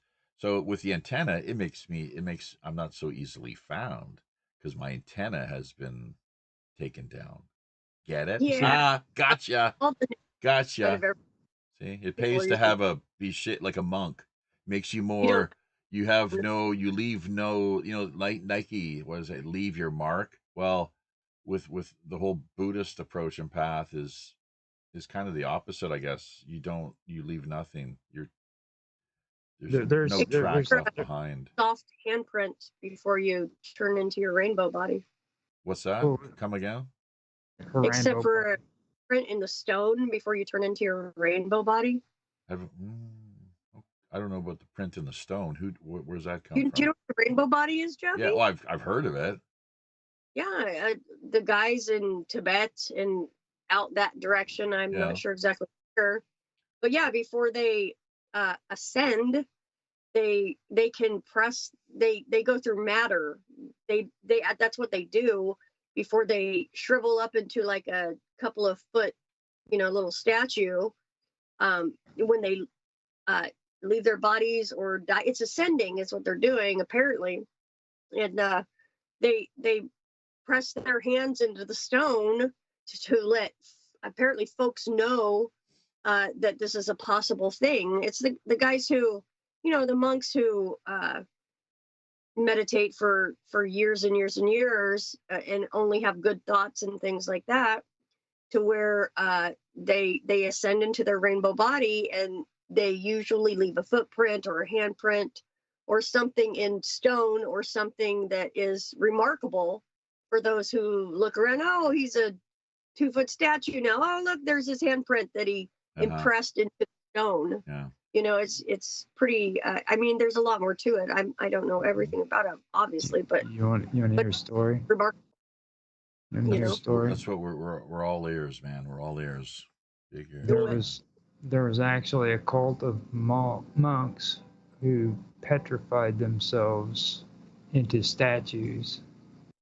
Japan or the Bun out of Tibet?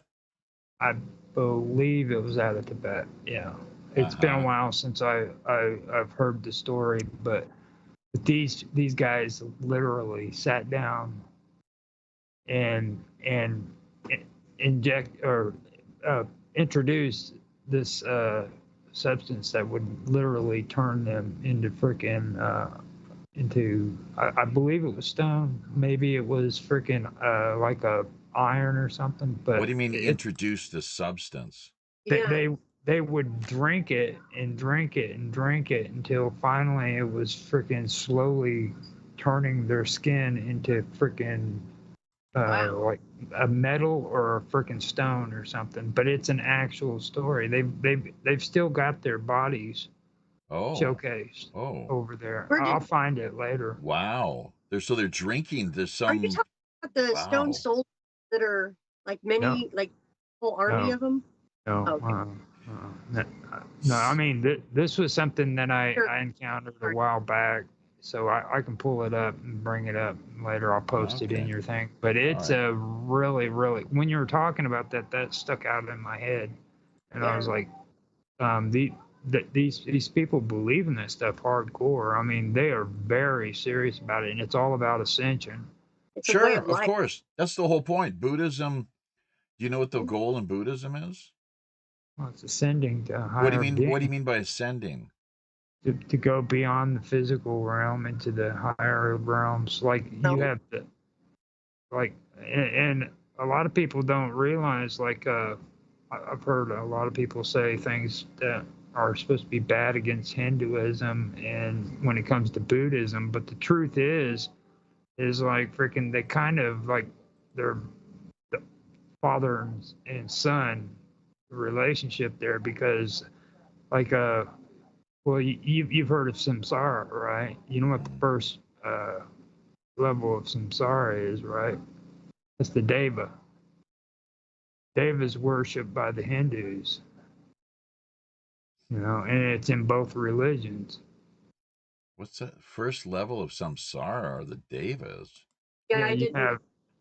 You have samsara. Like, you know how we were talking about the hungry spirits? The prey to hungry ghosts. And Preda is actually a plane or a level of samsara. And there's different levels. It's where we're born into. You can be born into the hungry ghost realm. That's right.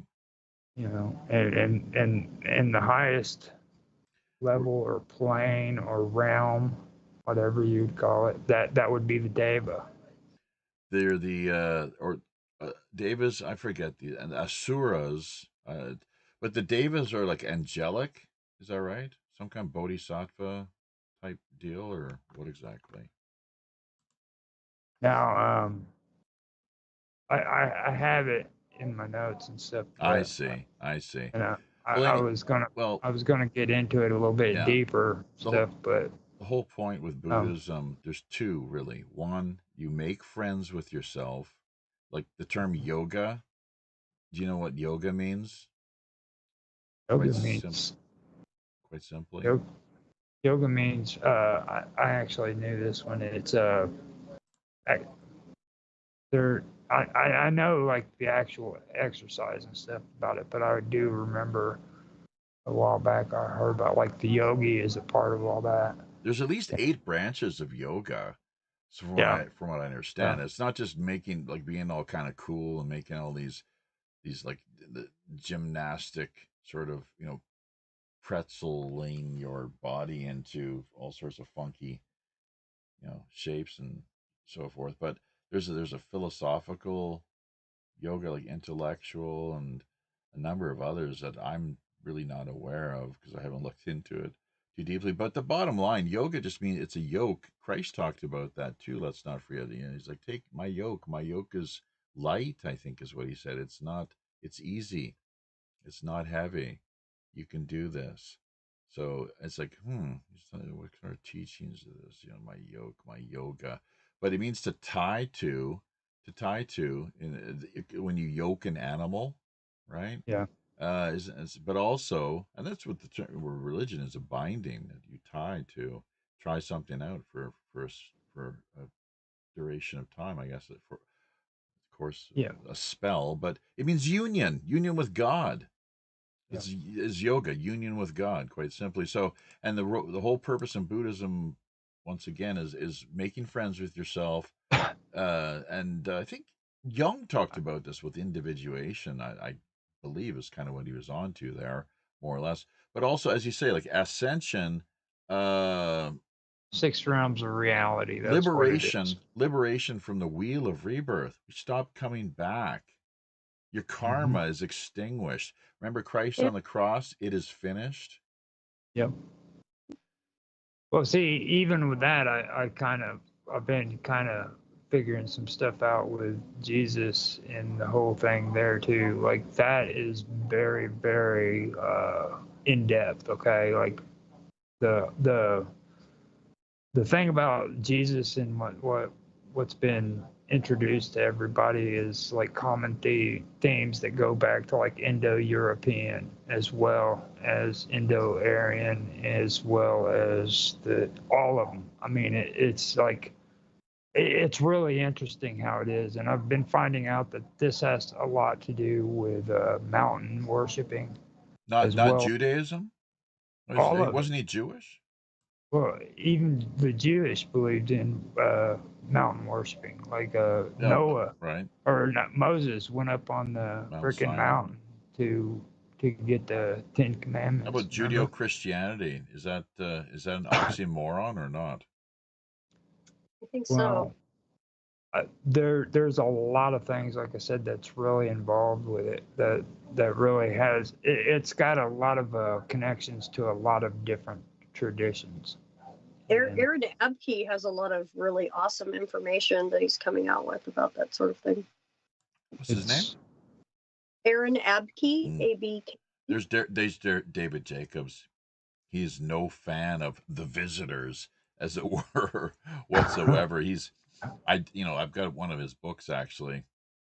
Here's Ben Hansen with David. Ben's a really tall guy, I guess.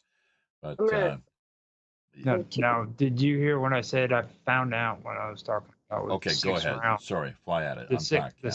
six realms was the realms of reality, Mm-hmm. according to the Buddhists. Mm-hmm. Then you have the Deva, the Sora, the Manusha, Turyuk, and then you have Prita, and then the Naraka, which is hell. Mm-hmm. And that's what I've been wanting to go through. I'm actually wanting to freaking put something together. I'm sorry, I said. You want to try to make it through hell? Well, I wanna put something together in video form and somehow where I can go through this and kind That'd be of, cool. because I think, especially when it comes to samsara, I think a lot of people need to have a lot of better judgment when they talk about that stuff because it's a lot deeper than what Well, they. without getting too caught up in it all, it's Yeah. often said that samsara is nirvana, nirvana samsara. Mhm. Also, with so like two sides of the coin, basically. Also, the Heart Sutra, form is emptiness, emptiness form. Mhm. But really, so much of it comes down to non-attachment. That's how we liberate ourselves. So, thus have I heard, as the Buddhists say, the stories. If just you gotta, let things go with love, man. That's the only way. That's the refuge you take in the heart. In this world of just, if you look around, it's pretty wild and crazy. Of course, a lot of really angry, confused people, and it doesn't have to be that way, clearly, but There's a lot There's of it, and we're there's not going something to. I've been wanting to ask you though, that personally on this matter, and I've never remembered to ask you this. Okay, but you mind if I ask you? Fire away. Okay, so I don't know if you've been keeping up with like a lot of the hip new Buddhists in today's world, but like a lot of them are talking stuff about escaping samsara. I don't know if you've heard that term before or not. I know what Yeah. you're talking. No, not really, but okay. So with the whole concept of escaping samsara, as in like escaping it, and not having to deal with it, as a Buddhist person, what's your thoughts on that? My limited grasp on things, you would transform your whole attitude and approach. Like, it is what it is. Just keep meditating. Meditation is our medication. It's the best quality medication that we could possibly, you know, hope for. And let's uh, presumably that won't lead to any complications via boob tubes. Like, how dare he suggest such a thing? Like, no, only big pharma, only the technokraken must reign supreme. So, but yeah, with with samsara, I think just transformation of energy. Ultimately, so much you find in the, like, the Mahayana, the Tantric or Vajrayana end of things. Like, I try to do my own version of like Tong Len, and working through just, raising the vibration, as it were, through the chakras up to the crown, transformation, release of positive, healing, loving energy just sent out to all sentient beings across the universe. Really, that's what you're supposed to do. So that's what teachers really instruct us to do. But I'm not sure if I really helped to answer your question and directly, or provide any clarity. But Uh, I mean, like what you're saying right there, do you believe that's escaping samsara? oh, I see. I don't know. I see. The thing is, just forget about samsara. Just, it is what it is. Like, what are you gonna deal with your? Let's put our own house in order. Just deal with our own mental issues to begin with, right? And the way we approach and look at things. That's a large part of it. Our attitude, right, and the way we interpret phenomenon, various conscious psychic phenomenon. Like, there's no Uh, reason even to put any labels on things. Just make that, like what Christ said. There's a bit of a hint. It's the waters are muddied, as from what I can tell with the New Testament. I'm not a huge fan, frankly, because it's just too muddied. But you can see what he was getting at, essentially, with I and the Father are one. That's non-duality. It's not just he and the Father are one, but you are as well. Everybody is. Everything is. 0 point energy, if you want to call it that, right, going right back to the Big Bang. And be of good cheer, especially that. It's a big thing. Not, to cultivate loving kindness. It's called metta. Not the Mark Zuckerberg version of meta. I think it's no, well, and that's what they do. They endlessly abscond with and subvert. Like, look what they did to ISIS, for yeah. example. Look what they did to the swastika. Look what they did to gay. you know, oh, so gay, so free and gay. How you feeling tonight? How you feeling tonight, Roger? Oh, it's so free and gay. It's like, back in the day, it wouldn't really mean that much, other than you're having a good time. These days, it might attract a whole new circle of friends that you wish you'd never, maybe, managed to Oh, manage to inspire or draw into your orbit. So, somebody got flowers. You see that? what's that? Somebody got flowers. I don't see Looky anything. there. Looky What's going there. on? Hang on, Got a I got to bring visit. up. Oh, sorry, I'll bring up Skype. Hang on a second. Okay, we'll get you on screen share here. Sorry about That is that. We cool. were, yeah, there we go. I Okay. just noticed that. That was- Let's see. We want to see those flowers again. Like tulips or something, or what are yeah, they? Did you get flowers sent to you? beautiful. No, they're the tulips my daughter bought, and they really started to bloom. They were like half that size the other day. Oh, you got a pretty nice place there where you're living, it looks like. Well, yeah, it's a 3-bedroom house. Jeez. That's Waiting for my soulmate. Come on, Roger. Of course, you coming. Chop chop. Aw. She's got I a got waiting list now. Like present. she's got like tons of dudes on her case. Is that what your No. daughter got? She had someone send her That's those? beautiful. Yeah, That is cool. she just worked a double. She's not very. What does that mean to work a double? 2 shifts. One. Oh, I Back to see. back. I see. Okay. All right. Well, happy Valentine's Day to both of you. Yeah. Oh, thank you, Roger. You know what? Roger's I a remember sweetheart. being a kid like that age, and in school, do you remember like little like kindergarten, maybe grade 1 or 2, and like these cute little girls or boys you had a crush on? For me, it was just girls. Trust me.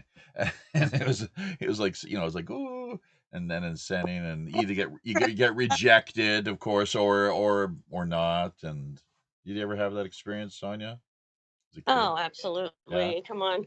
Do they still do that in school? Do they still send little Valentine's cards to their friends in class? Oh, Is I don't know. that allowed? Or is das ist verboten, ja? No It's more probably of this kiddie love stuff, eh? To set a bad Yes. example for everyone. You should not care about or love anyone. Just think about yourself and go for the big bucks. Go for the big bucks and throw them under the bus if you can. Get rid of them. Who cares? Just human waste and garbage. Yeah. Everybody loves Arnold Schwarzenegger these days. I don't know Screw what your to do. freedoms. Huh? I don't care. Screw your freedoms. My daddy was a Nazi, so screw your freedoms, okay? I know the apple doesn't fall too far from the tree. So chip off the block. Chip off the Nazi block. Yeah. I was actually impressed though with tonight. That was a pretty good interview, guys. It was a really good interview. I thought it was a great interview. Absolutely. Just on both fronts with because like he was a good speaker, capable. It's kind of, we have a bit of a time delay too, so it's tricky because when you want clarification to be able to jump in without causing too much of a train wreck. But yeah, it was we got a lot of like great information, insight, and answers, and really hopefully listeners found it enlightening and helpful, beneficial to where they hadn't maybe known of certain things to this stage, or fact check us, people. Don't take our word for any of this. We're not here to offer any let's be clear, formal, right off, we should have always off the top, financial, health, or legal advice. That's one big thing, general disclaimer. But also that the views and opinions expressed on behalf of myself, the show's host, and our guests do not necessarily reflect those of either the wider listening audience nor the show's sponsors. Not that we have a sponsor for this particular part of what we have to offer, because we've yet to make that happen. Although we'd like to incorporate the galactic fire end of things probably into something where we could run a little promotional spot at some point here. I'd like to do that for sure. Just because, basically. So, and we'll see how that goes. But maybe a couple. Bloody Roseanne Barr. I was just watching her talk with Adam Carolla that she recently did. Holy jeez. She's like I've heard way about Roseanne lately. What's that? It's weird. I've heard a lot about Roseanne lately, and I kind of think it's a little weird. Hang on just a second before but just to let you know that she's like has to be at least 5 minutes or so, she's flogging some product or one product or the next, and probably a lot of good items too. Like not that it's just that there's a lot of like commercial breaks that she throws into things where I haven't watched her show or anything, but You know, I mean, come on. Wouldn't be surprised. Raking in a lot of bucks as compared to other live streaming operations where Yeah, well, we I could really mean, put stand to yourself in that benefit place. from just the public support. We are public, publicly. Yeah. Without the public support, it just doesn't. Things just do not operate at the level that they could here in an optimal fashion. Whether it's the news end of things, the feature shows, the or the late night in Korea. That particular segment that we have not revisited in some time. So, and now we've recently, our Linux is offline. So, you know what I'm going to be working on most of this weekend, trying to, I'm not a tech guy either. I It's put all a bit of a Roger's fault. challenge. We should Well, I blame mean, Roger. it- Blame I just Roger. think it have you is. I haven't seen? heard that from anybody else. I want to hear just- about Roseanne though before. Roger, let you. What do you got to say there, Roger? And then let's hear. Well, Let's first, get first I the wanted skinny wanted to on mention. fatty. Well, first I wanted Poor to Roseanne. mention I how love sexy Roseanne. you've been looking on the cam, dude. Like for you're sure. Me loving Roseanne. no, I I feel mean you, dude. You're a sexy I man right there. you Yeah, say I baby. look fat. I got sweaters and stuff on here. I got two sweater and another shirt. I'm and just big. saying, dude. Freaking, it just I look that fat. I know I look accentuates- fat. Part of it. That's part of No, it. You rub my I big said fat sex. Buddha belly for good luck. I You know said that? sex. That's what I do to the Sex. wife. She cracks up when I do that to her too. You should see. Sonia can only imagine. Me rubbing the wife's Buddha belly though. She has a round Buddha belly. I always tease her about her big round Mongol head too, pumpkin head. In Korea, to call somebody say pumpkin or pumpkin head, in the West it's like cutie, right, sweetie, hey pumpkin or pumpkin head, it is where I was raised. It was a Well, I term of mean- endearment. In Korea, Well, I though, it's mean- like ugly. It's like, oh, ugly pumpkin, hopak, oh, motsengi. You keep doing what you're doing though, because you're even getting Karma excited, dude. She's up on the chat, just like, yeah, dude, that's a sexy man right there, stripping everything. That all started with you, Roger. You were the first one out of the gates there, like I salivating. know. It's like, well, I mean, the thing of it is like, Which way do you go? Are you all these AC/DC kind of guys, or what's the deal exactly? I used to listen to him, but then Bestiality or freaking anything like that guitarist killed No, we're his talking wife. about your sexual proclivities, actually, just with some of Oh, the comments you make. I'm Guys Really? gotta wonder. Bring that in, Jeff. I'm Okay. celibate, to be honest with you. Oh, you want those scary the incel. Well, see, types, that's is the that weird right? thing. Like I heard your interview with Naroki the other day, and it's Yeah. like people choose to be freaking celibate because they just, I mean, for me, whenever I became celibate, I became more aware of things. Like I actually get along with women better now that I don't expect sex. Does that include celibacy in your mind? Does that include no self-stimulation? I was gonna say like jerking off, but that's like a little crude, of course. So self-stimulation or not? Like, are you still celibate if you're touching yourself in an inappropriate, dirty way, or not? You're still celibate.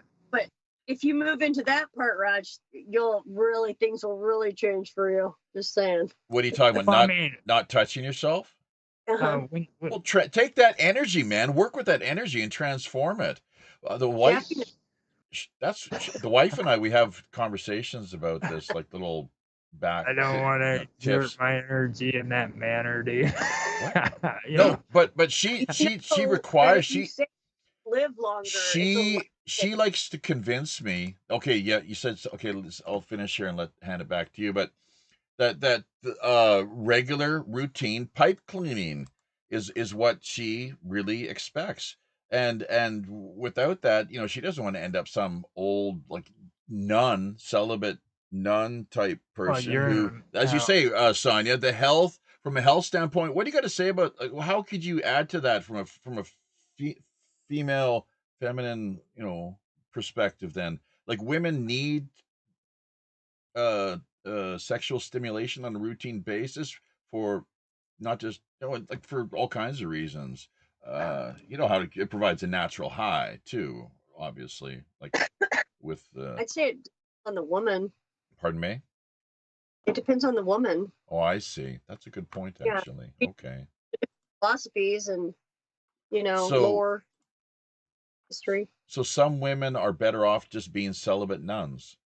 Well, no, I mean, you're in a relationship. Of course, you got to take care of your woman. Don't get me wrong. I'm not in a situation that's like that. You know what I mean? I'm in a situation that a lot of men aren't really able to freaking experience. So, the only issue that I have when it comes to celibacy is this thing that everybody has been talking about. I guess about involuntary Yeah, celibacy. incel, right? Now, I'm sorry, dude. There is no such thing, okay? Like, there is no reason why a person is involuntarily celibate. You know what I mean? Like, I don't care how ugly you are or what kind. Yeah. There's somebody out there just as ugly as you are. Shout out to Chris Laterre talking about. Now we missed your. Hang on. Yeah, the Jewish Talmud, Zionist. Well, and don't forget, I'm not sure we missed your earlier comment, Chris. Although we did see here, like Restream cut it off, but we did see that you're having Skype issues at present. But I mean, this is a different format too. So the way that we're doing this, Jeff was only available for the first hour, and then I kind of connected behind the scenes with Sonia, who actually, interestingly, truth be told, small world, uh, was married to Jeff for 3 years. Yes. And then Roger, of course, was someone that kind of popped up on our radar here, too. So we figured that just for the wrap up, and we are going to be wrapping up, winding down here just next few minutes. It sounded like might be able to make it, had shown some interest. So we decided to bring them both on board. But just to be clear, this is not the news format roundtable approach that we're doing here. Basically, that's like a Tuesday nights. Of course, now if you got something really urgent, like breaking news, critical that. Actually, I do. Oh well, let's hear it now then. Like definitely. This is actually big time news Okay. too. All right. Tonight, freaking Donald Trump has decided he's going to lay off a whole lot of people in the nuclear freaking waste department here in the United States.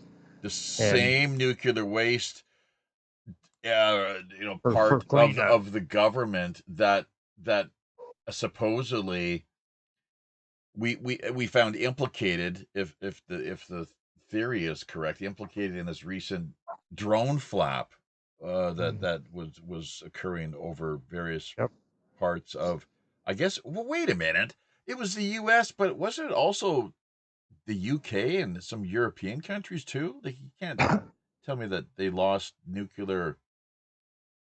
There was like nuclear waste that had not been properly disposed of and went missing several locations at the same time. Was there? So, Well, but anyways, let you finish. That, Sorry.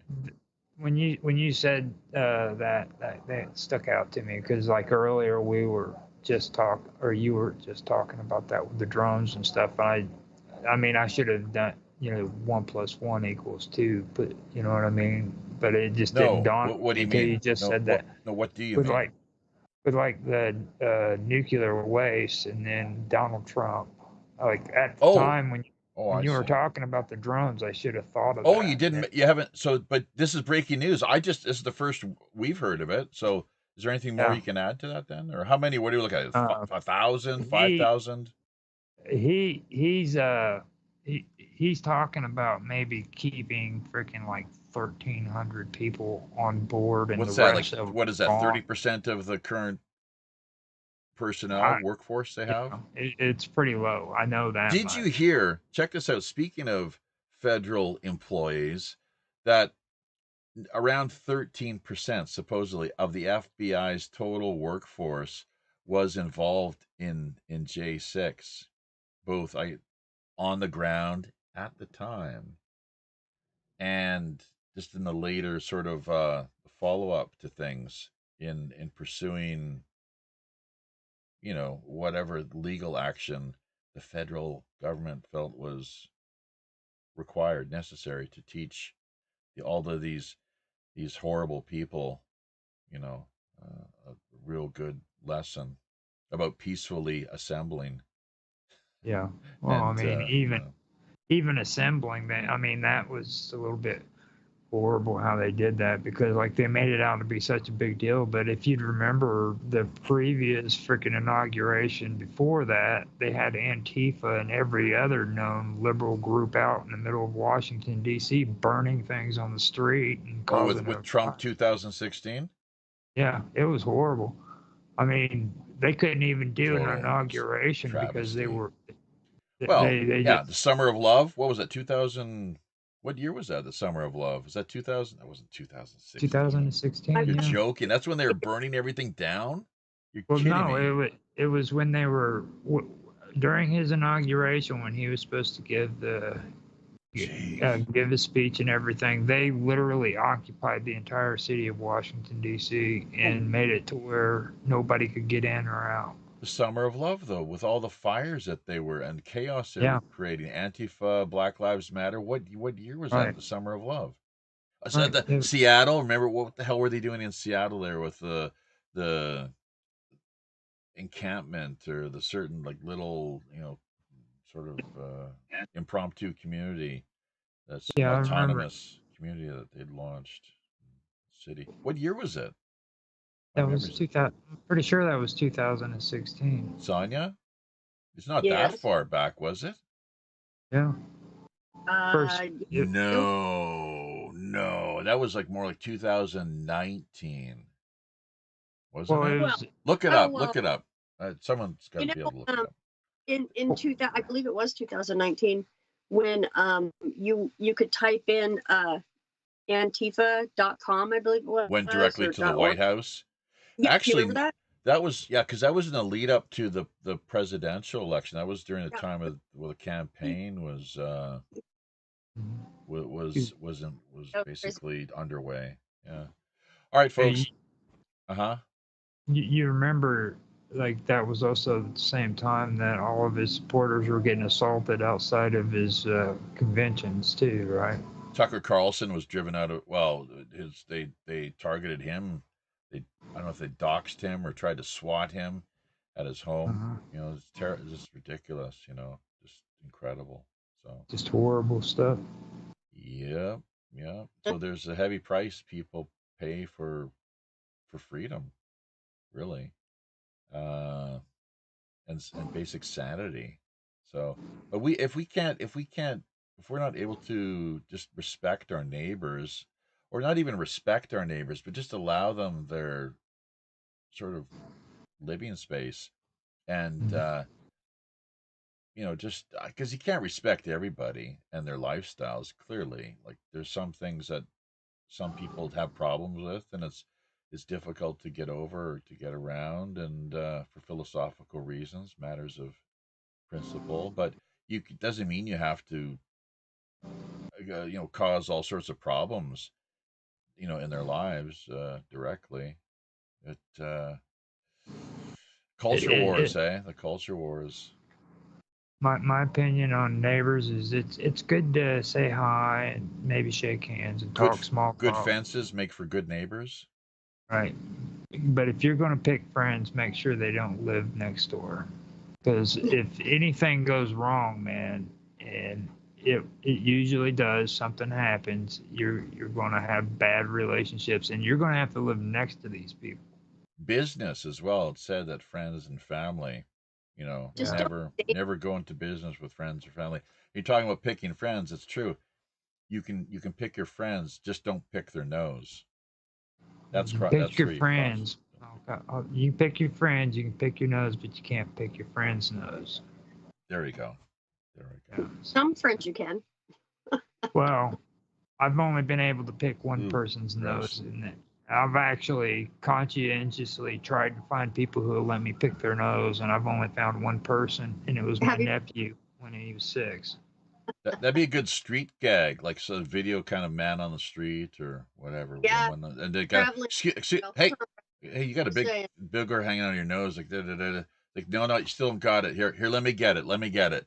And see, and then see what it takes. Will somebody actually let you, a total stranger on the street, after they failed to get the imaginary booger that they have, will they allow you to A girl would. clean it out of the nose?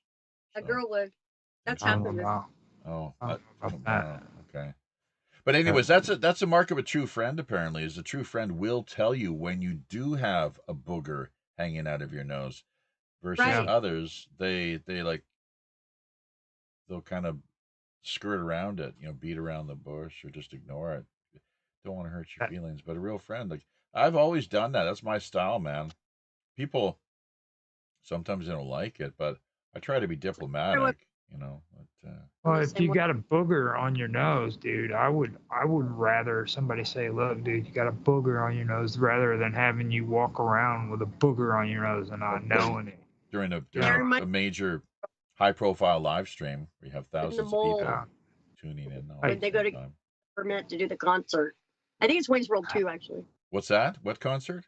It reminds me of Wayne's World 2 when they Oh go to yeah, get the permit to do the concert. a permit to The do the dude with the concert. permit box has his gigantic mole, and he The guy that's issuing the license to do the yeah, concert, is that right? it's I think hilarious. I vaguely remember that. Yeah. So we'll be Yeah. back this Wednesday. Okay. We've got your contact information, of course, galacticfire.com for Sonia here and the upper right part of your screen. Maybe this will flip around when we with the post, production into things as it appears via the interwebs on Rumble, of course, BitChute, and Odyssey. But as it is, we got her up in the top right end of the Skype screen, Roger, who you've really got to squint to make out what we're looking at there. Somebody probably not even him. Just some kind it of used to be me. It used to be bald me dude. before I let my hair grow out. Yeah, I Yeah. thought. Sonia, have you actually? Has he let you see him Yeah, yet or not? she's seen me. Happened to see him in one video. Have you I don't seen? even remember. It was just for a minute because I was doing other stuff. Have you seen him in And the he had a buff? big huge beard.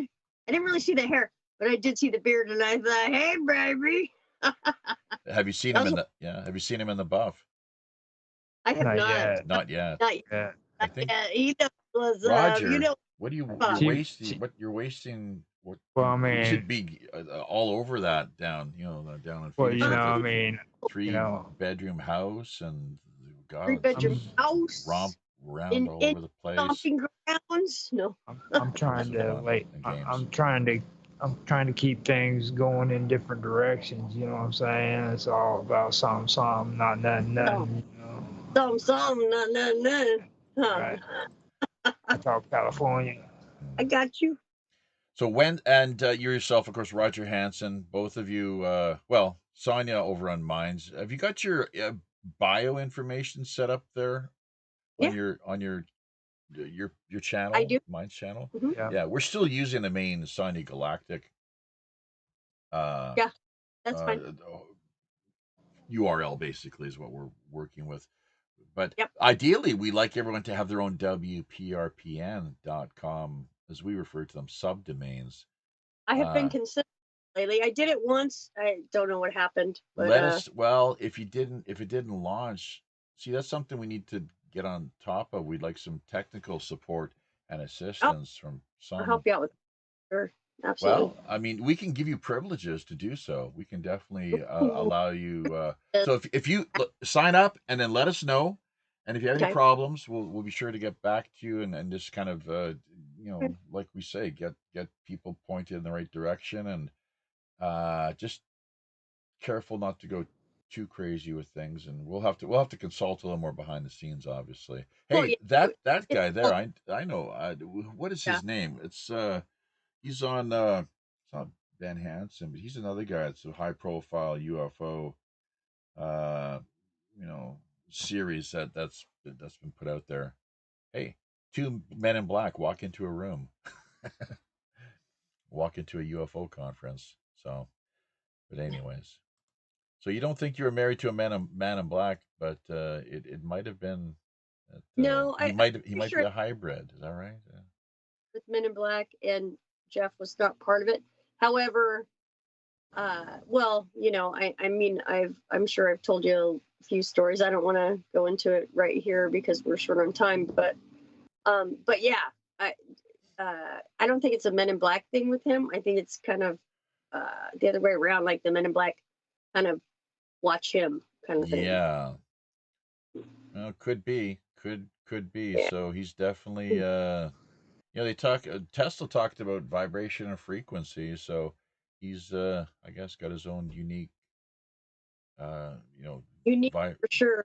in that each of those areas, as we all do, really. So, but it's great that he's pursued this with the passion, and it's intriguing to know that there's the personal backstory that I'd not heard anything about until this tonight, as far as that one, I guess, encounter where there's a case of missing time, and I so do have to say one thing though that I was really impressed by was when he was talking about the Phoenix lights, and he brought it out that those were actually footage from different moments in it. Because like me and you and Sonia have been talking about this UFO thing in Phoenix for a little while now, and about how many of them there are there. I mean, UFOs, man, in Phoenix is like freaking 50 or 60 Fourth of July's put together. I mean, they're everywhere. Like, They're setting off fireworks every night over here. Seriously, it's crazy. It's like, what holiday is it now? I don't know. They're doing fireworks every night. what come to do you find mean, like out, people or with via these People, like UAPs? my neighbors will set off fireworks. The neighbors down the street, around the block, are setting off fireworks. I had to turn my microphone off earlier because they Why? were setting fireworks out here. Is it a holiday? 4th of July, I guess. Or no, Isn't it technically illegal sorry. as well? yeah. It is illegal here. That's why it's so amazing. The cops just But don't enforce it. They don't bother. Just ignore it. they set them off. I don't know. It's a I pretty mean, American thing, man. Come on, it doesn't get any more American than fireworks, really. yeah, exactly. Hmm. So Yeah, it's Arizona's backwards though. Like if the rest of the country tells Arizona to do something, they're going to do the complete opposite of it. it's That's wild, wild west, bro. cutting off uh, cutting like off they, Yeah, their nose to happening spite everywhere though. themselves. All right. Well, thanks once again to Jeff Willis, the two of you, Sonia Galactic, Roger Hansen, for helping out, cap things off here with the back end of things. Everyone else out there in the chat, Chris Laterreux. We had, I think, River Styx dropped in, of course, with that really, really fascinating link. We bookmarked that, so and take a walk on the dark side, I guess. We've got to do that shadow work. There's no doubt about it. But as Nietzsche, brought this up just recently, I think with the news, might have been in the last week or so. Uh, those who go hunting monsters should take care that they themselves do not become a monster. And Mhm. on top of that, you stare long enough into the abyss stares back at you. So be prepared, folks. Uh, that's one reason why with the ghost hunters, as an example, I don't know. There was that famous couple that a couple number of years ago died in what was said to be a murder suicide, I guess, and it just got me to thinking that people who mess around with things like haunted houses and the occult and its various various however you want to look at Ouija boards. I think it seems the most powerful example that there's something really odd, when, regarding Ouija boards and some of the stories that many of us probably have heard, really. But yeah, we gotta It's like the armor of God, as some people would say. So, are those a set of twins? They look like twins. Those two, do they? Almost like triplets, for crying out loud. I mean, Jeff fits right in there in the middle. Whoever those people were, I never did ask him, but I guess maybe I should have. But hey, we'll be back later this Tuesday night, 8 p.m. Pacific Standard Time, 11 on the East Coast, for the weekly World Pirate Radio News show. Hopefully our Linux machine is back up and running before then. Of course, in the meantime, keep in mind that we ourselves do have a PayPal, Pirate1Radio at protonmail.com is the email address. It's also how if you like to become part of the email contact list. Maybe you've got some show suggestions, guest ideas, fire away. We're all ears. And passing word along to your friends, family, and coworkers really helps a lot, along with sharing of links, remembering to hit subscription notification buttons where you have not, and the like. So thanks for dropping by, everybody. It's been a great ride, and look forward to getting this archived via BitChute, Odyssey, and Rumble as soon as we can possibly manage. We've got a number of new shows up via the archived end of things, so be sure to drop by and check those out. If you like what you hear, definitely share, or consider at least one-time modest donation. Half of everything we do manage to generate goes directly back to charity. Hashtag WWRHD. What would Robin Hood do? On behalf of Captain Long John Sinclair and all the rest of the crew here down in Skullport Harbor, until we meet again into these high, often all too intrepid digital seas, I'm your host as always, the show's Chief Communications Officer, Jaffe Ryder, reminding you, same pirate time, same pirate channel, to keep your ear to the ground and eyes to the sky. Tally-ho.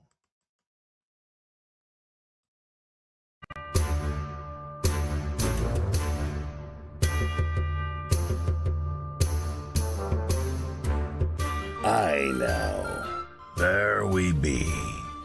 Having carefully looked over each of our navigation panel instruments, checking every level, switch, dial, cable, knob, and pulley, by all accounts and indications, we indeed see it's time once again to drop anchor inside Mystic Bay. Draw an end to yet another week of World Pirate Radio Live. Remember, if you're looking for a little more animated online action, keep in mind we've likely got yet another great free-flowing Rogues Gallery after show coming up for the next hour in one of our more premium, exclusive, and remote digital underground online pirate hideaways. Also, if you yourself have a new, novel, intriguing, or otherwise underreported idea, unique individual, or pressing item in mind, be sure to either drop us a line directly over on WPRPN.com or fire us a quick email via Pirate1Radio at ProtonMail.com. We're always open to exploring fresh creative suggestions, intriguing guest ideas, cutting-edge discussion topics, and captivating themes. Remember, WPRPN.com member site subdomain links are also always available. Great for artists, musicians, podcasters, bloggers, social media personalities, or pretty much just any old landlubber looking to boost their online visibility, presence, and reach. Basic personal profile accounts can be launched for just $60 per year. Staking your claim now helps not only strengthen you and the network, we're also looking out for the little guy. That's right, folks. As much as half, of all WPRPN's profits are redirected right back into the hands of the people who really need it most. Community charity. After all, we are the Robin Hood. You can further embark on your own personal pirate journey by either liking, sharing, Commenting on, subscribing to, or just following us via virtually any mainstream social media platform, including Twitter, Facebook, Gab, or Minds.com. So don't forget to become engaged.